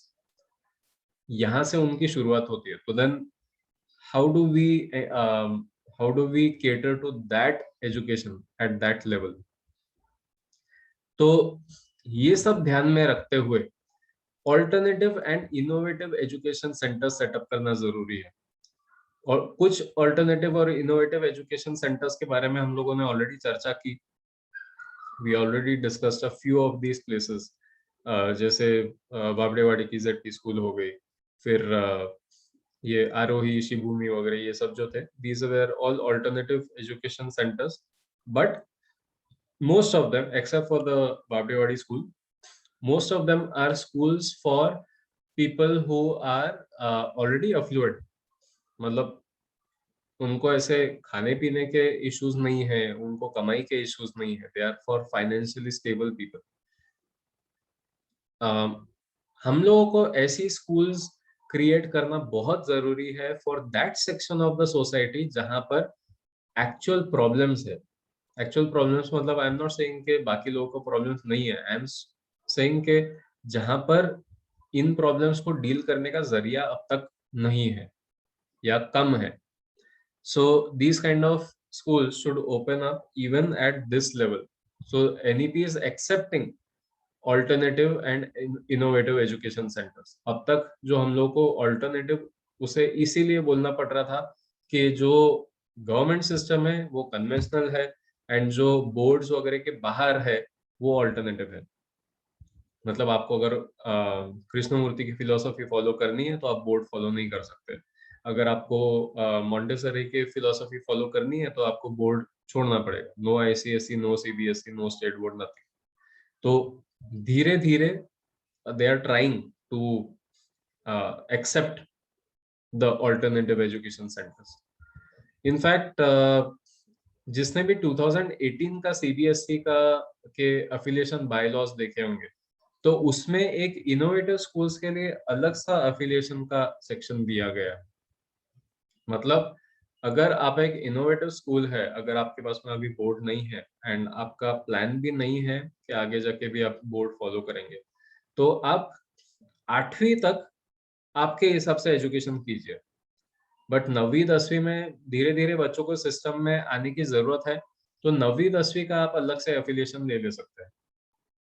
So if a school wants, अगर आपके पास में सच में एक इनोवेटिव करिकुलम है, बहुत अलग सा करिकुलम है, तो आप बिल्कुल वो फॉलो कीजिए। बट 9th-10th में register your children and go through CBSE। तो एक इनोवेटिव स्कूल्स का 2018 ऑनवर्ड्स एक क्लॉज ऐड किया गया। नाउ द सेकंड ऑब्जेक्टिव, तो पहला तो हम लोगों ने डिस्कस कर लिया कि फैसिलिटीज, इंफ्रास्ट्रक्चर, फैकल्टी, ये सब चीजें प्रोवाइड करना, कन्वेंस हो गया, हॉस्टल हो गया, all these things. The second is to achieve universal participation in school by carefully tracking students as well as their learning levels in order to ensure that they are enrolled in and attending school। तो पहले तो attendance जरूरी है। अगर universal participation करना है तो facility develop हो गई, उसके बाद में उसका इम्पैक्ट हो रहा है कि नहीं हो रहा है, उसका असर पड़ रहा है कि नहीं पड़ रहा है, उसके लिए बच्चों को ट्रैक करना जरूरी है कि एडमिशंस हो रही है कि नहीं हो रही है, एडमिशन होने के बाद में बच्चे आ रहे हैं कि नहीं आ रहे हैं। Next is have suitable opportunities to catch up and re enter school in case they have fallen behind और ड्रॉप्ड आउट। अभी का सबसे बड़ा प्रॉब्लम यह है कि एक बार आप ड्रॉप आउट हो गए तो, जैसा मैंने ड्रॉप आउट समझाने की आपको कोशिश की कि गाड़ी तो आगे चले गई, आप निकल गए मगर गाड़ी आगे चले गई। That is how drop out works today. मगर वो लोग कोशिश कर रहे हैं कि वैसा ना हो। हर स्टेज पे, स्कूल हो, यूनिवर्सिटी हो, कॉलेज हो, हर स्टेज पे ये फैसिलिटी रहनी चाहिए कि if someone has dropped out they should be able to rejoin. अगर कोई स्कूल सिस्टम से बाहर निकल चुका है तो that is not a lost cause कि अब कुछ नहीं कर सकते, अभी तो बाहर निकल गए, अब क्या करेंगे, आई can not catch up with what has happened. तो वो कंट्रोल करने के लिए, उसका इशू सॉल्व करने के लिए they will be working on systems, they will be working on ways by which you can re-enter the system at any point of time। School में, कॉलेज में आप बीच में से बिल्कुल ज्वाइन कर सकते हैं एंड फिर वहां से कंटिन्यू कर सकते हैं।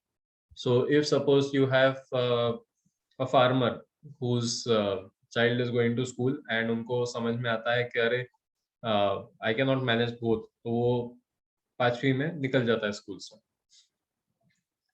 फिर 5 साल बाद अगर उनकी इकोनॉमिक कंडीशन सुलझ जाती है, they have the solutions, they have the facility now, तो now they will again decide कि अब बच्चे को वापस भेज सकते हैं हम लोग।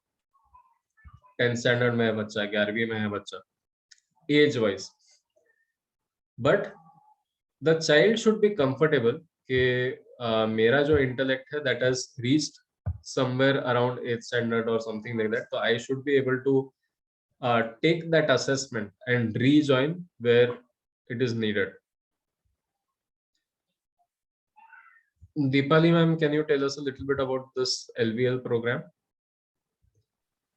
सर LBL प्रोग्राम ऐसा है कि जैसे अभी जो बच्चे होते हैं कि जो 8वीं तक के आते हैं लेकिन जो अभी भी ठीक से पढ़ नहीं पाते या फिर लिख नहीं पाते, तो उनको लेकर एक प्रोग्राम स्टार्ट कर रही है जिसका नाम है LBL,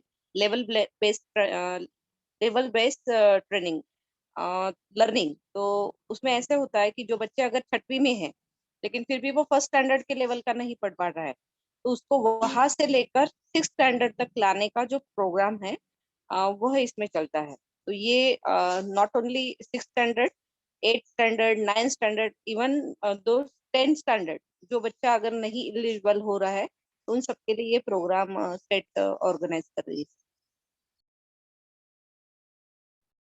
Yes. So this is an existing program, तो इसी प्रोग्राम को और प्रमोट किया जाएगा। And क्या मेरी आवाज आ रही है? Yes, yes, I can hear you.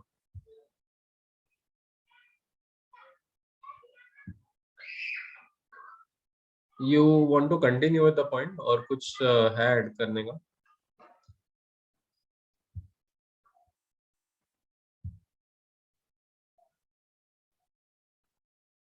Okay.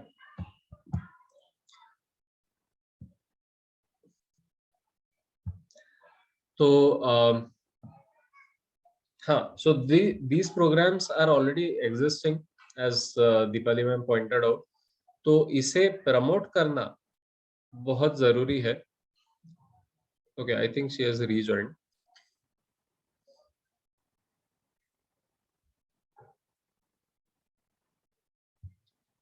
Yes, Deepali ma'am, आप डिस्कनेक्ट हो गए थे।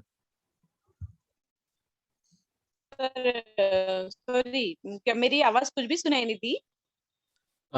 वो वहां तक सुनाई दिया कि 8th स्टैंडर्ड वगैरह तक उसको बच्चों को लेवल तक लेके आने का प्रोग्राम है। देन आफ्टर दैट हाँ, तो कोप अप कर सकते हैं बच्चे हर एक स्टैंडर्ड को, ताकि वो पीछे ना रहे। जैसे हम कहते हैं कि ड्रॉप आउट बच्चा अगर है, वो अगर स्कूल में आ जाता है तो बाकी बच्चे जिस तरह से टीच करते हैं, तो वो जिस फोर्स से आया है स्कूल में उसी फोर्स से वापस चला जाएगा।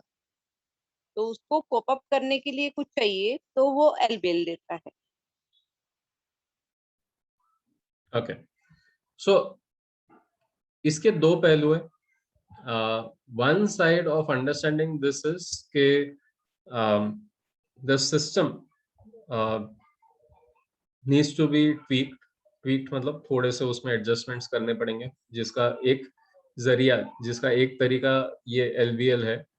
एंड सिस्टम में ये सब चीजें ऐड करने के साथ साथ में हम लोग को बच्चों में भी ये सेंसिटिविटी डेवलप करना जरूरी है। सो सेंसिटिविटी के ऊपर हम लोगों ने बहुत बार इसके पहले डिस्कस किया है, एम्पैथी के ऊपर डिस्कस किया है कि बच्चों में जब छोटे रहते हैं तभी वो मैच्योरिटी आ जानी चाहिए कि सब लोग एक जैसे नहीं होते हैं। अगर हम लोग आज जहाँ है वहाँ है तो it is a privilege to be there. हर कोई उस सिचुएशन में नहीं होता है, हर किसी के पास में वो रिसोर्सेज नहीं होते हैं। So that sensitivity needs to be developed in children. उसी के साथ साथ में the government will be has already started working on these systems, जहां पर बच्चों को उस लेवल तक लाया जाएगा। तो अगर उसे डायरेक्टली 8th में कंटिन्यू करना है, डायरेक्टली 9th में कंटिन्यू करना है, जहां पर the child is suppose to be there age wise, तो ये LBL प्रोग्राम के through and the other programmes that planning उनके थ्रू वो बच्चे वहां तक एंटर करने के लिए रेडी रहेंगे. So that is about catching up and re-entering. इसको छोड़ के जो बीच में the part that I had already explained about being able to go out of college and rejoin college at any level. हर साल में जितना जो डिग्री कोर्सेज है उसके हर साल में कुछ ना कुछ आपको सर्टिफिकेट मिलेंगे, कुछ ना कुछ आपको क्वालिफिकेशंस मिलेंगे. सो उसमें भी वो फैसिलिटी दी जाएगी कि you will have multiple entry and exit points. कि आज मैं अगर इंजीनियरिंग के 2 साल कंप्लीट कर लेता हूँ और मुझे ऐसा लगता है कि नहीं, I want to go into biomedical engineering, तो अभी का जो मेरा इंजीनियरिंग का नॉलेज है उसके लिए काफी है. अब मैं I can go into medical, I can go into biochemistry, I can do biotech, whatever. तो ये सब फैसिलिटीज अवेलेबल रहेगी. इसी के साथ साथ में counselors or well-trained social workers connected to schools or school complexes and teachers will continuously work with students and their parents and will travel through and engage with communities to ensure that all school age children are attending and learning in school. तो ये social workers को भी साथ में लेकर चलना पड़ेगा, teachers को भी साथ में लेकर चलना पड़ेगा, ताकि वो लोग हर समाज में, हर सेक्शन ऑफ सोसाइटी में जाके उन्हें ये सब चीजें समझा सके कि what is the importance of education and अब कितना आसान हो चुका है आपको ये चीज करने के लिए. आप 1 साल ट्राई करके देखिए कुछ फायदा होता है क्या. सो ways of convincing them. So these trainings will be given and these programs will be developed to get children back in schools by convincing parents. Then social justice and empowerment वाले भी जो areas है, they will be developing, they will be empowering people with disabilities at different sections of the society, and they will also be working on getting them to school or getting them connected to school, कि उनका learning just because they learn in a different way or they don't have the skill set to work through a classroom environment, उनके लिए कुछ arrangements किए जाएंगे through various social workers.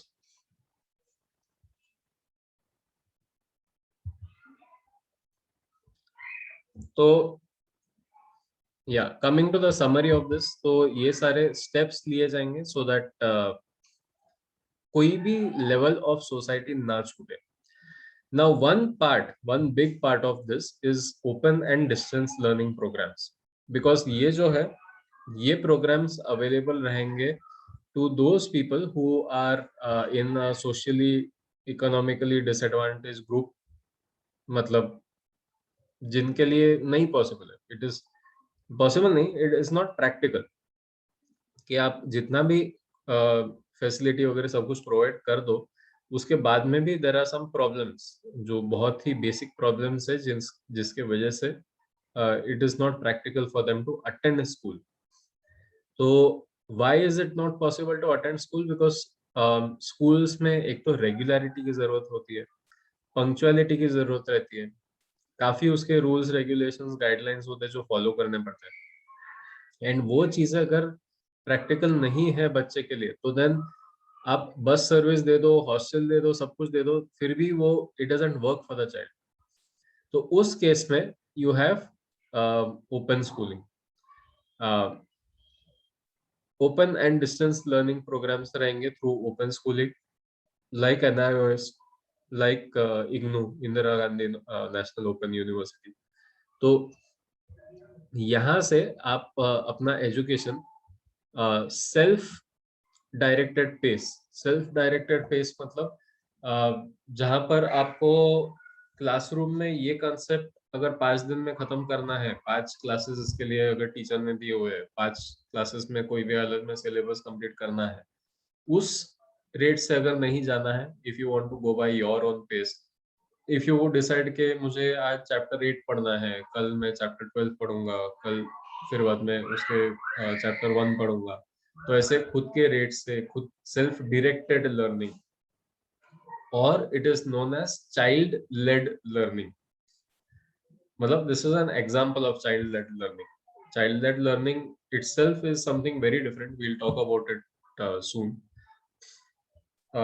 For those of you who want to research it, तो जैसा हम लोग Montessori देख रहे थे, which is child centered learning, तो child led learning का example is Reggio Emilia. You can search for it when you have the time and you can read through it. Reggio Emilia. So ये उसका एक example है. All right. So अगर syllabus follow करना है and syllabus अपने rate से करना है, अपने पेस से करना है, तो that availability is there in NIOS, national institute of open schooling. And इसी के साथ साथ में, क्योंकि NIOS is available only for 9th and 10th, तो इसके A, B and C levels दिए जाएंगे जो 3rd, 5th एंड 8th के लिए है. अगर एज वाइज आपका बच्चा 3rd स्टैंडर्ड, 5th स्टैंडर्ड या 8th स्टैंडर्ड में रहना चाहिए, तो उनके लिए A, B और C लेवल्स है. एंड बाकी तो है ही, 10th और 12th के तो ऑलरेडी NIOS के है programmes. Besides this, you will also have vocational education programs, adult literacy and enrichment, life enrichment programs, and regional basis पे, in regional languages and regional concepts. You will also have state institutes of open schooling. I think 2019 में या 2018 में there was a news के already state open board आ चुका है. So if someone wants to do a state board, if someone wants to give the state board का exam but उनको वो school नहीं जा सकते, तो उनके लिए state open schooling is there. That concept is there. बाकी लोगों के लिए आसान हेल्पिंग का जो है, मतलब to be able to help people, schools, education institutions, ये इजी करने के लिए NGOs की हेल्प ली जाएगी, फिलेंथ्रोपिक ऑर्गेनाइजेशंस एंड फिलेंथ्रोप्स की हेल्प ली जाएगी. So to make it easier for both government as well as non-government philanthropic organizations to build schools to encourage local variations on account of culture.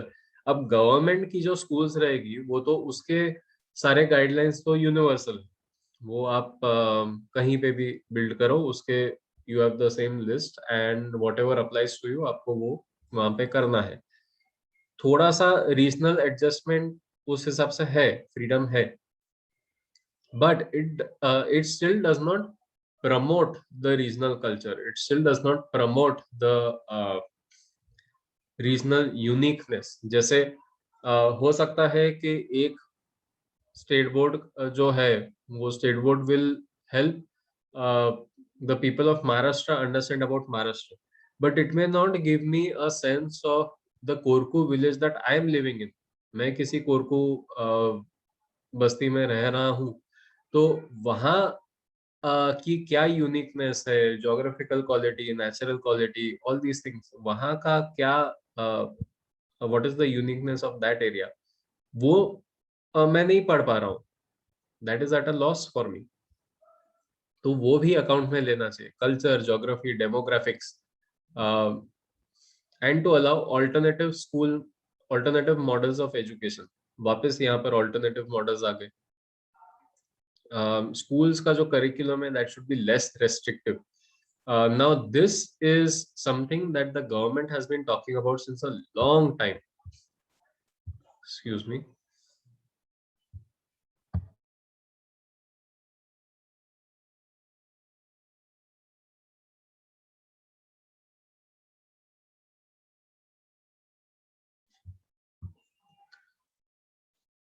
जैसा मैंने पहले भी एक बार mention किया था कि if you read the NCF, that is the National Curriculum Framework, वहां पर जिस तरह से उन्होंने सिलेबस के बारे में, बोर्ड्स के बारे में बात किया है, वो बहुत अलग है जिस तरह से हम लोग स्कूल में ट्रीट करते हैं उससे। बिकॉज स्कूल में हम लोग ये एक्सपेक्ट करते हैं कि बोर्ड का ये मैंडेट है कि मैं हर साल सिलेबस कंप्लीट करूं, हर साल हर चैप्टर कंप्लीट करूं, बट उनके जो एनसीएफ के जो गाइडलाइंस है उसमें ऐसा कुछ नहीं लिखा है कि आपको इतने समय में इतना कंप्लीट करना ही पड़ेगा वगैरह। That is not the priority. The priority is education in national curriculum framework. So less emphasis on input and requirements for schools will be less restrictive. First of all, restrictions कम किए जाएंगे.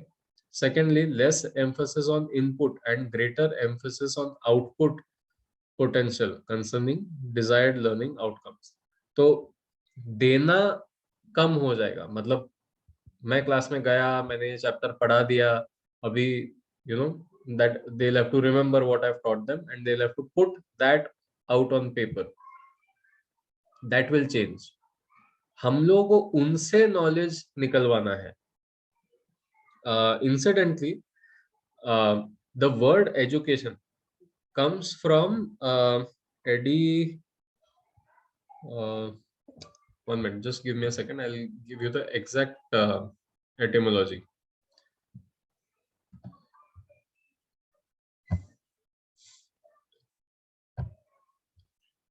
This also we had discussed कि if we know the etymology of a word, we'll understand the purpose of the word. जैसे meditation हो गया या any other word, hypo और hyper हम लोग जो कल डिस्कस कर रहे थे.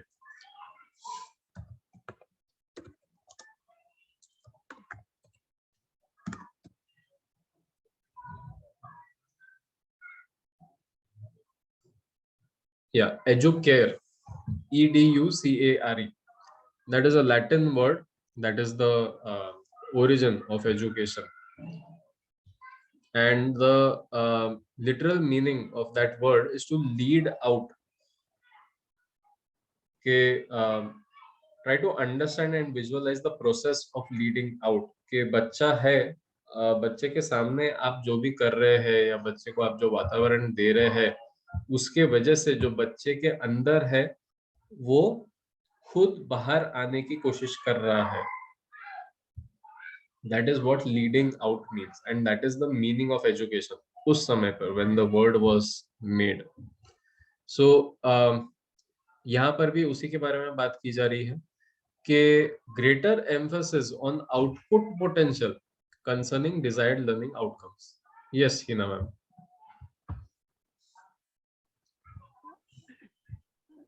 सर आप फिर से मुझे वो एजुकेयर के बारे में बता सकते हैं, लैटिन वर्ड और उसका yes yes सकते हैं? So I'll show you how to search for it also, so that we understand and we try to search for deeper meanings of the words.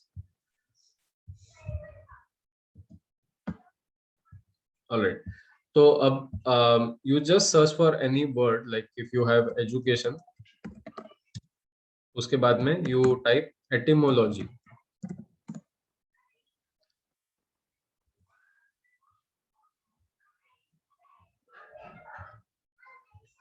Okay, so you get a stream.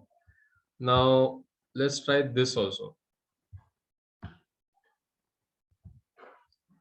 Educate. What does that mean to educate someone? उसका अगर मैं etymology ढूंढता हूँ तो I get this.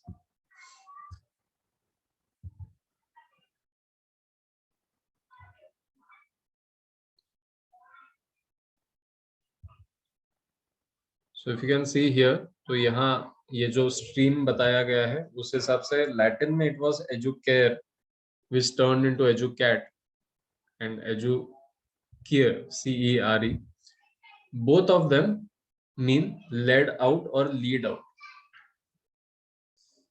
So education is never about putting things in. It is never about forcing things down a child's throat. It is always about leading out what is there in the child.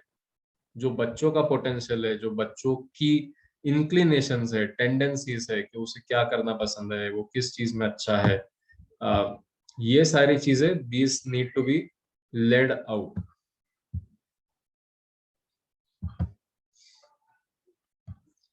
So this is gaining importance again in this NEP, National Education Policy, and yeah, regulations on inputs will be limited to certain areas as enumerated in chapter 8. Chapter 8 में जो हम लोग देखेंगे, तो कुछ areas में जो compulsory है कि ये chapters खत्म करने हैं या syllabus का ये हिस्सा कंप्लीट करना है या ये फैसिलिटीज देना है, whatever, तो वो कुछ चीजें हैं जो जिसके ऊपर रेगुलेशंस है और बाकी जगह फ्रीडम रहेगा. Other models for schools will also be piloted, such as public philanthropic partnerships. अलग-अलग देखने के नजरिए स्कूल को वो भी नर्चर किए जाएंगे, उनको भी एक अपॉर्चुनिटी दी जाएगी कि let's see what works well. तो पब्लिक फिलैंथ्रोपिक पार्टनरशिप्स भी कुछ है. किसी पास में अगर बहुत पैसे हैं एंड वो पैसे अगर लगाकर स्कूल खड़ी करना चाहते हैं एंड सच दैट उसका कुछ हिस्सा गवर्नमेंट संभालेगी, कुछ हिस्सा वो प्राइवेट पार्टी या प्राइवेट पर्सन संभालेगा. So like that public philanthropic partnerships ऐसे भी स्कूल्स धीरे धीरे पायलट किए जाएंगे. पायलट मतलब एक छोटे स्केल पे शुरू करके देखते हैं कि इज इट इफेक्टिव और not. Efforts will be made to involve community and alumni. जैसा मैं बोल रहा था कि हम लोगों का सबसे बड़ा प्रॉब्लम अभी तो यही है कि जो लोग जाते हैं स्कूल्स से, whether as a dropout or whether as a faculty, whether as an ex faculty or ex student, वापस कोई नहीं आता है और वापस कोई देता भी नहीं है. सो ये इसको थोड़ा सा हम लोगों को प्रमोट करना पड़ेगा, एनकरेज करना पड़ेगा. How do we promote this brotherhood? How do we promote this relationship, this bond? तो examples जो है स्कूल के समय पर ये alumni, ये पास आउट्स, ये जो बाकी के कम्युनिटी के लोग हैं, वो 1-on-1 ट्यूटरिंग दे सकते हैं. कोई पेरेंट अगर किसी चीज में स्पेशलिटी रखता है तो they can come and they can do 1-on-1 tutoring for a child. If there is a child, if there is a parent who has done special education मतलब children with special needs, CWSN वाला जो concept है, वो अगर उन्होंने certified course किया है तो they can come to school and they can deal with the children who need that special attention. Teaching of literacy and holding of extra help sessions. Literacy और एक्स्ट्रा हेल्प वाले जो sessions है, कोई particular topic अगर थोड़ा सा vast है, थोड़ा डिफिकल्ट है, तो उसके लिए एक्स्ट्रा सेशंस होल्ड करना. Teaching support and guidance for educators की ट्रेनिंग, जैसे हम लोग ये टीचर्स ट्रेनिंग कर रहे हैं वैसे वर्कशॉप्स करना. Career guidance and mentoring to students. काफी लोग ऐसे होते हैं जिन्होंने काफी स्ट्रगल किया है to come to the career that they are in. So it's necessary to understand it is a way, it is a choice, but उस choice के लिए उतना work जरूरी होता है, उतना awareness, उतना experience जरूरी होता है. तो they can be good career counselors to help the children understand their needs. कि मुझे अपना calling समझने के लिए इतना समय लगा, but now that I am here I can see the entire road. मुझे वो पूरा पाथ दिख रहा है जो बच्चों के सामने है. तो जरूरी नहीं है कि वो बच्चे उतने साल बिताए वो रास्ता फॉलो करने में. And instead the child should be able to understand their own inner calling and so on. तो वो करियर गाइडेंस, करियर काउंसलिंग भी कम्युनिटी से मिलना बहुत जरूरी है. In this regard, the support of active and healthy senior citizens, बुजुर्गों की सुनना बहुत जरूरी है. School alumni and local community members will be suitably garnered. जो वहाँ के पास आउट है, उनका एक रजिस्ट्री रखना, उनके सेशंस रखना, उनके साथ में इंटरेक्शंस रखना, ये बहुत जरूरी है। कम्युनिटी के जो लोग हैं, पेरेंट्स थे है अपने, वर्कर्स है अपने, इन सब के नॉलेज एक्सचेंज सेशंस रखना is necessary. Database of literate volunteers, retired scientists, government, semi-government employees, alumni and educators will be created for this purpose. तो ये जितने भी लोग हैं कि जिन्होंने ऑलरेडी अपना नाम दिया है कि मुझे एजुकेशन में कुछ ना कुछ, जो भी जिस तरह से मैं हेल्प कर सकता हूँ मुझे करना है। इसी के साथ साथ में जो रिटायर्ड साइंटिस्ट है, रिटायर्ड गवर्नमेंट एम्प्लॉयज है, सेमी गवर्नमेंट एम्प्लॉयज है, फॉरेस्ट ऑफिसर्स है, पुलिस के डिपार्टमेंट के लोग हैं जो रिटायर्ड है, even politicians for that matter, ये सारे लोग they will be there as resources to give a wide spectrum of knowledge. IISER के साइंटिस्ट है, आईआईएससी के साइंटिस्ट है, जितने भी नेशनल इंस्टीट्यूशंस है उनके साइंटिस्ट है, तो ये सारे they will be there to help. So this is how we plan to curtail or limit the dropout rate in schools, by making education significant, by making education practical, accessible, and obviously productive in the future. तो यहाँ तक किसी को कुछ doubts है, कुछ add करना है, कुछ पॉइंट्स है?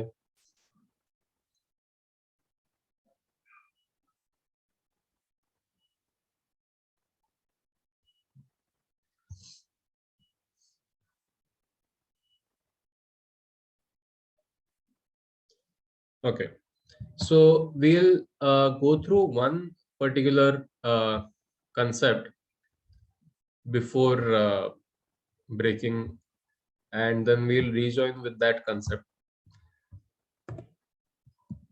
So this is something that I studied a lot before arriving at, मतलब ये मैंने बहुत ऑब्जर्व करके, एक्सपेरिमेंट करके फिर मैं यहाँ तक इस स्ट्रक्चर पर पहुंचा हूँ, which I'll be sharing with you all.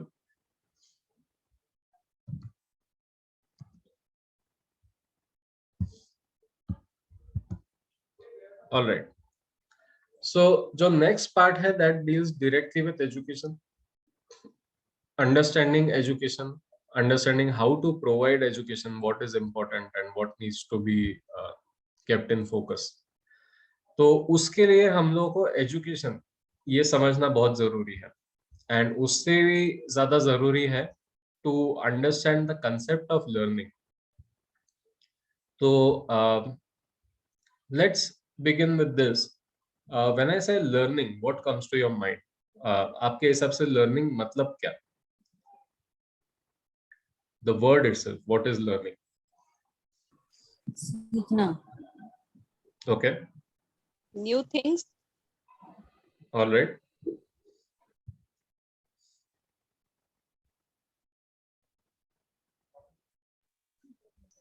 Sir कोई भी नई चीज सीखना। नई चीज सीखना, फाइन। एक्सपीरियंस, ट्राई करके देखना। ट्राई करना, एक्सपीरियंस करना। मेघना मैम, आपने क्या बोला? हाँ, मैं भी वही कह रही थी। ओके, कोई भी नई चीज सीखकर उससे अपने दैनंदिन जीवन में उपयोग में ला, रूटीन में उसके लिए। okay. The other one was enlightening ourselves. Okay.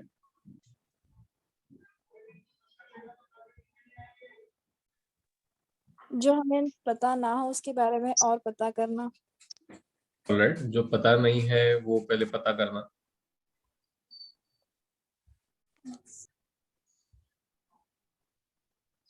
Alright, तो first of all let's begin with this कि ये जो शब्द learning है, is it present tense, past tense or continuous? Continuous present tense. Continuous present. So continuous present tense मतलब क्या? Is this something that has happened or is going to happen or is happening? happening. is happening. So that means this is a process, correct? ये एक प्रक्रिया है, ये हो रही है. It is not a moment, it is a process, correct? इतना clear है कि ये एक प्रोसेस है. Yes, sir. So now let's try to understand इस प्रोसेस का नेचर क्या है. जो आप लोगों ने डिस्कस किया, these are all points that that happen because of learning. कोई नई चीज पता चलती है because learning is happening. Enlighten होते हैं because learning is happening. All these things are the result of learning. So what is learning by itself? तो उसके लिए हम लोगों को लर्निंग को वापस एक बड़े एरिया में डालना पड़ेगा, एंड वो बड़ा एरिया इज एजुकेशन. तो अगर हम लोग एजुकेशन को समझने की कोशिश करें, तो can you from your experience, from your point of view, share what you think is education?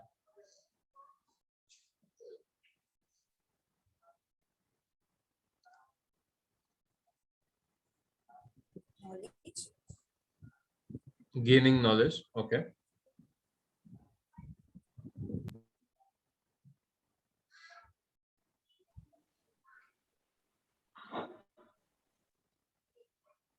हम लोग ऐसा भी कर सकते हैं कि if it is a bit difficult to define this word, we can try to imagine कि what or who would you consider an educated individual, कि end product education का ये है. अगर हम लोग ऐसा सोचे तो आपके मन में क्या चल रहा है? How would you define education?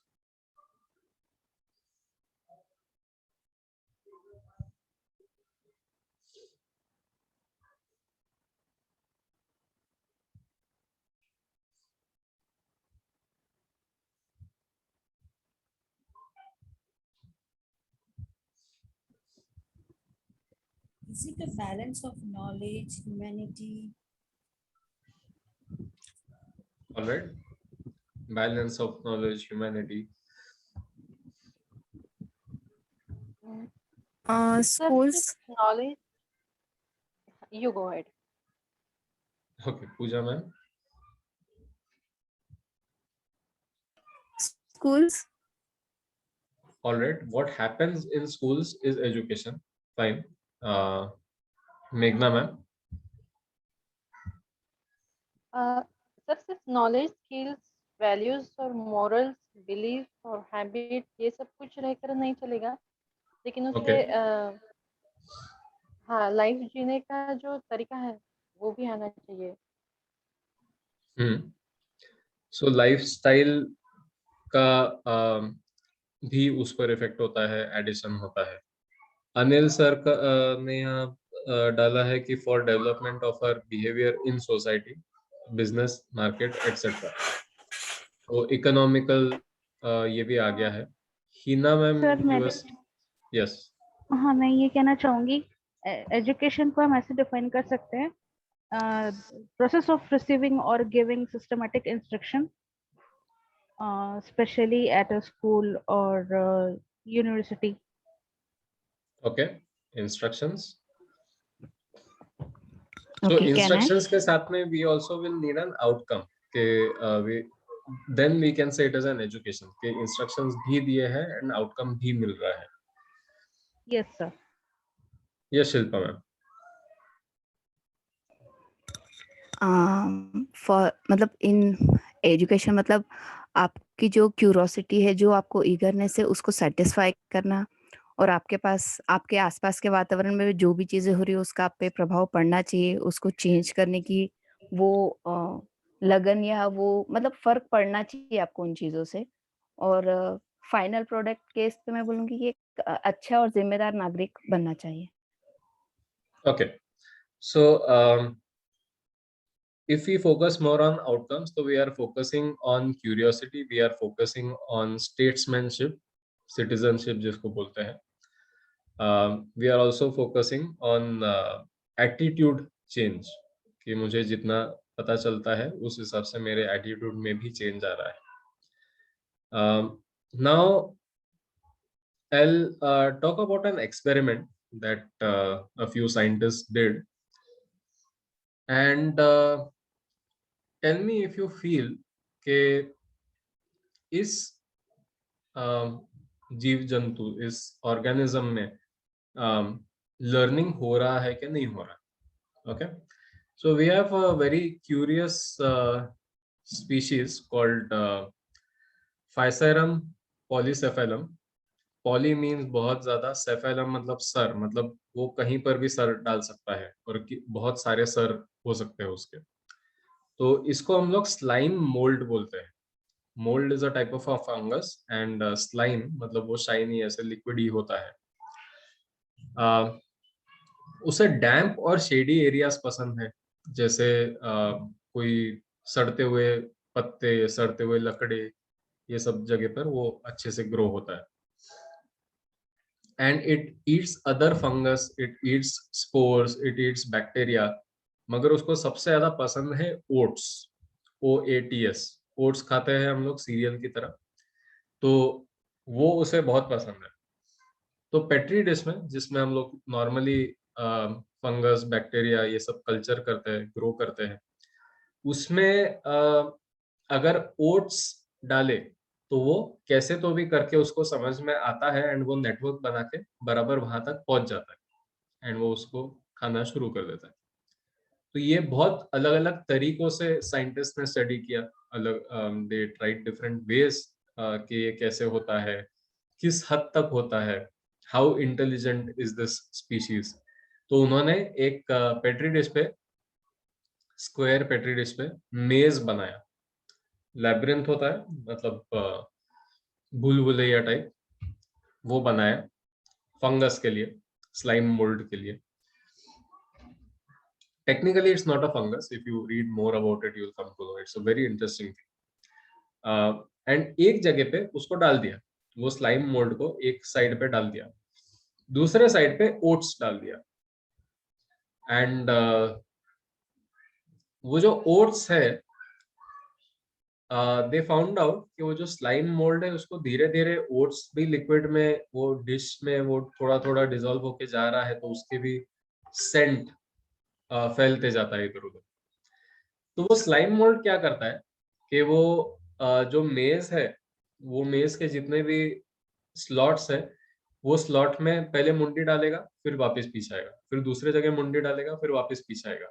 ऐसे करके हर जगह पर वो फैलता है and ultimately it will find its way to the oat. जो हम लोग को यहाँ दिख रहा है राइट साइड पर, तो उसे वो उसका टारगेट मिल जाता है, उसको फॉलो करते करते वो वहां तक पहुंच जाता है. So this is one. Another experiment that they did was इसी स्लाइम मोल्ड को, स्लाइमी है ना, इट इज लिक्विडी, तो ऑब्वियसली अगर वो ड्राई हो गया तो वो मर जाएगा. तो अगर उसे हेयर ड्रायर से, जो हम लोग का हेयर ड्रायर रहता है, वो हेयर ड्रायर से अगर उसे ड्राई करने की कोशिश की, तो इट हार्डन्स अप. हार्डन्स मतलब एक वो प्रोटेक्टिव लेयरिंग फॉर्म कर लेता है, ताकि अंदर का वो लिक्विड ही रहे मगर बाहर उसका हार्ड हो जाए, तो अंदर का सूखना नहीं चाहिए उसका. एंड आपने अगर उसके साथ में ये रेगुलर इंटरवल्स पे किया, हर 5 सेकंड पे या हर 10 सेकंड पे, ऐसे अगर रेगुलर इंटरवल्स पे किया, तो उन्होंने नोटिस किया कि मैं 10 बार, 15 बार, 20 बार अगर करता हूँ ऐसे, तो 21वीं बार वही 5 सेकंड के बाद, 10 सेकंड के बाद में अगर मैंने हॉट एयर ब्लो नहीं किया तो भी वो कड़क हो जाता है. Is this fascinating? Yes, sir. So यहाँ what is happening? Can we talk about this as learning?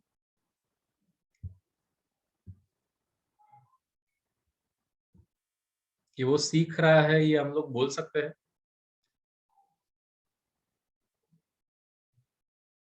जो उसको अनुभव आए उससे उसने वो आगे की जो रिएक्शन है वो की है सर. जैसे और भी प्रयोग देखे हैं हमने कि केला रखा है और घंटी वहां पे ब्लो की तो फिर वो वहां पे चला जाता था खाने के लिए। ये जो सारे एक्सपेरिमेंट हमने पढ़े हैं हमारे इसमें। Right. So then in this case, I figured out कि अगर हम लोगों को लर्निंग और एजुकेशन का एक ऐसा डेफिनेशन मिले जिससे ये सारी चीजें इंक्लूड हो and at the same time we can work on it. अगर हम लोग एजुकेशन को इस तरह से डिफाइन करते हैं कि जो स्कूल में होता है वो एजुकेशन है, तो then then is it possible to think something new? Because for me, what I understand from education is everything that is happening in school now, अभी जो ऑलरेडी स्कूल में हो रहा है उसको एजुकेशन बोल सकते हैं। तो अगर मैं कुछ भी नया करने जाऊं तो वो तो एजुकेशन के बाहर हो गया ना, इट इज नॉट एजुकेशन। तो एजुकेशन का क्या हम लोग एक ऐसा डेफिनेशन बना सकते हैं जो ये सारी चीजें इंक्लूड करे and at the same time have a potential for human evolution? क्या हम लोग एक ऐसा डेफिनेशन, एक ऐसा कंसेप्ट बना सकते हैं एजुकेशन का और लर्निंग का कि हम लोग इंसानियत के बढ़ावे के बारे में, इंसानियत के प्रोग्रेस के बारे में, इंसानियत के एवोल्यूशन के बारे में सोच सके? It is inclusive of that. So then in that case let's think about the most primitive form of learning। जो सबसे बेसिक फॉर्म है लर्निंग का वो क्या है? सबसे बेसिक, एकदम minimal.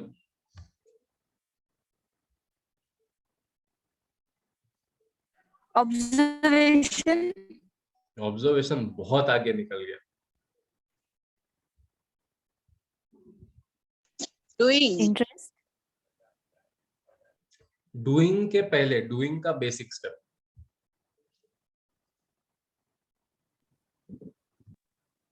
Watching। Interest. Imitating others। Imitating also requires a certain sense of observation that comes much later। सीखने की इच्छा। वो तो बहुत दूर की बात है। वॉकिंग हो गया sir. Walking is the next step, उसके जस्ट पहले सेंस करना। सेंस करना, यस। कोई चीज गर्म है, कोई चीज ठंडी है, लाइट है, डार्क है, these are the basic, most basic forms of learning. Survival के लिए जो जरूरत रहती है ना, कि मेरे सामने अंधकार है, मतलब कोई बहुत बड़ी चीज है, दूर भागो। मेरे सामने रोशनी है, मतलब I am safe. On the other hand, अगर if I am a bat, अगर मैं नॉक्टर्नल हूँ, मैं रात को अगर ज्यादा सेफ हूँ, तो अगर मेरे सामने रोशनी है तो ये बहुत बड़ा डेंजर है, मतलब मैं डिसेबल्ड हूँ, I am not able for bright light, but I am out in the open, तो मुझे फटाक से कहीं अंदर जाना पड़ेगा, where I am more protected. So sensing, the basic, most basic form of learning. आवाज आना, चीजें छूना, मैं पानी में हूं, मैं लैंड पे हूं, वेयर एम आई? तो this is the most basic form of learning. Can you think of anything more basic than this?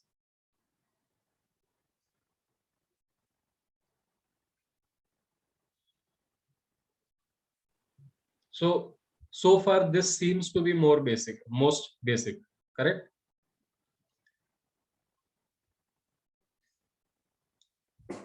Emotions, sir. Emotions again comes from sense, कि मैंने कोई अंधेरी चीज देखी तो मुझे डर लग रहा है। Yes, listening is also one, that is also sensing. So जितने भी हम लोग के सेंस है, लुकिंग, फीलिंग, मतलब skin, sound, taste, all these senses, this is the most basic form of learning।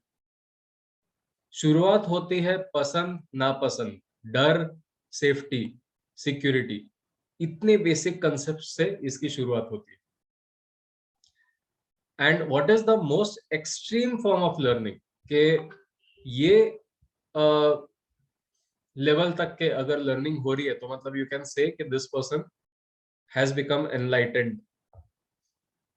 वही हम लोग सोचते हैं ना कि द एक्सट्रीम पर्सन, मतलब जो पहुंचा हुआ व्यक्ति है, उसे हम लोग एनलाइटेंड बोलते हैं, बुद्ध बोलते हैं। तो what is that extreme form of learning? हमने जो भी सीखा उसे समाज कार्य के लिए इस्तेमाल करना। हाँ, जस्ट समाज नहीं नहीं, पूरा देश, मतलब पूरे वर्ल्ड के लिए, पूरी मानव Yes. जाति के लिए। सो मानव जाति के लिए हम लोग बोलते हैं तो automatically we are talking about humanity, and the moment we talk about humanity we are including animals, we are including planets, plants, and obviously we are including the entire planet. तो जब वो समझ हम लोग को आ जाती है तो हम लोग क्या बोलते हैं कि this person has what, just knowledge, just sorry संत है वो। महात्मा कहते हैं उनको। हाँ, सो महात्मा के पास में क्या होता है? Powerful। वो ज्ञान, इंटीमेट knowledge। पावर होती है, नॉलेज होता है, विजडम होता है। Wisdom, that is the pinnacle of learning, ऐसा हम लोग अभी के लिए बोल सकते हैं, बिकॉज हम लोगों ने उसके आगे की चीज अब तक देखी नहीं। तो अगर हम लोग विजडम को आखिरी पद अगर सोचते हैं, स्टिम्युलस या सेंस को पहला पद अगर सोचते हैं, तो पहले पद से आखिरी पद तक पहुंचने का रास्ता would be called education.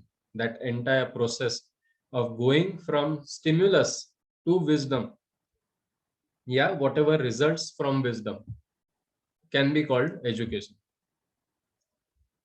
Correct? Does it include everything? Yes। तो इस बात पे, हाँ, इस बात पे we'll continue the discussion after the break. It is 11:02. We'll rejoin at 11:30. All right.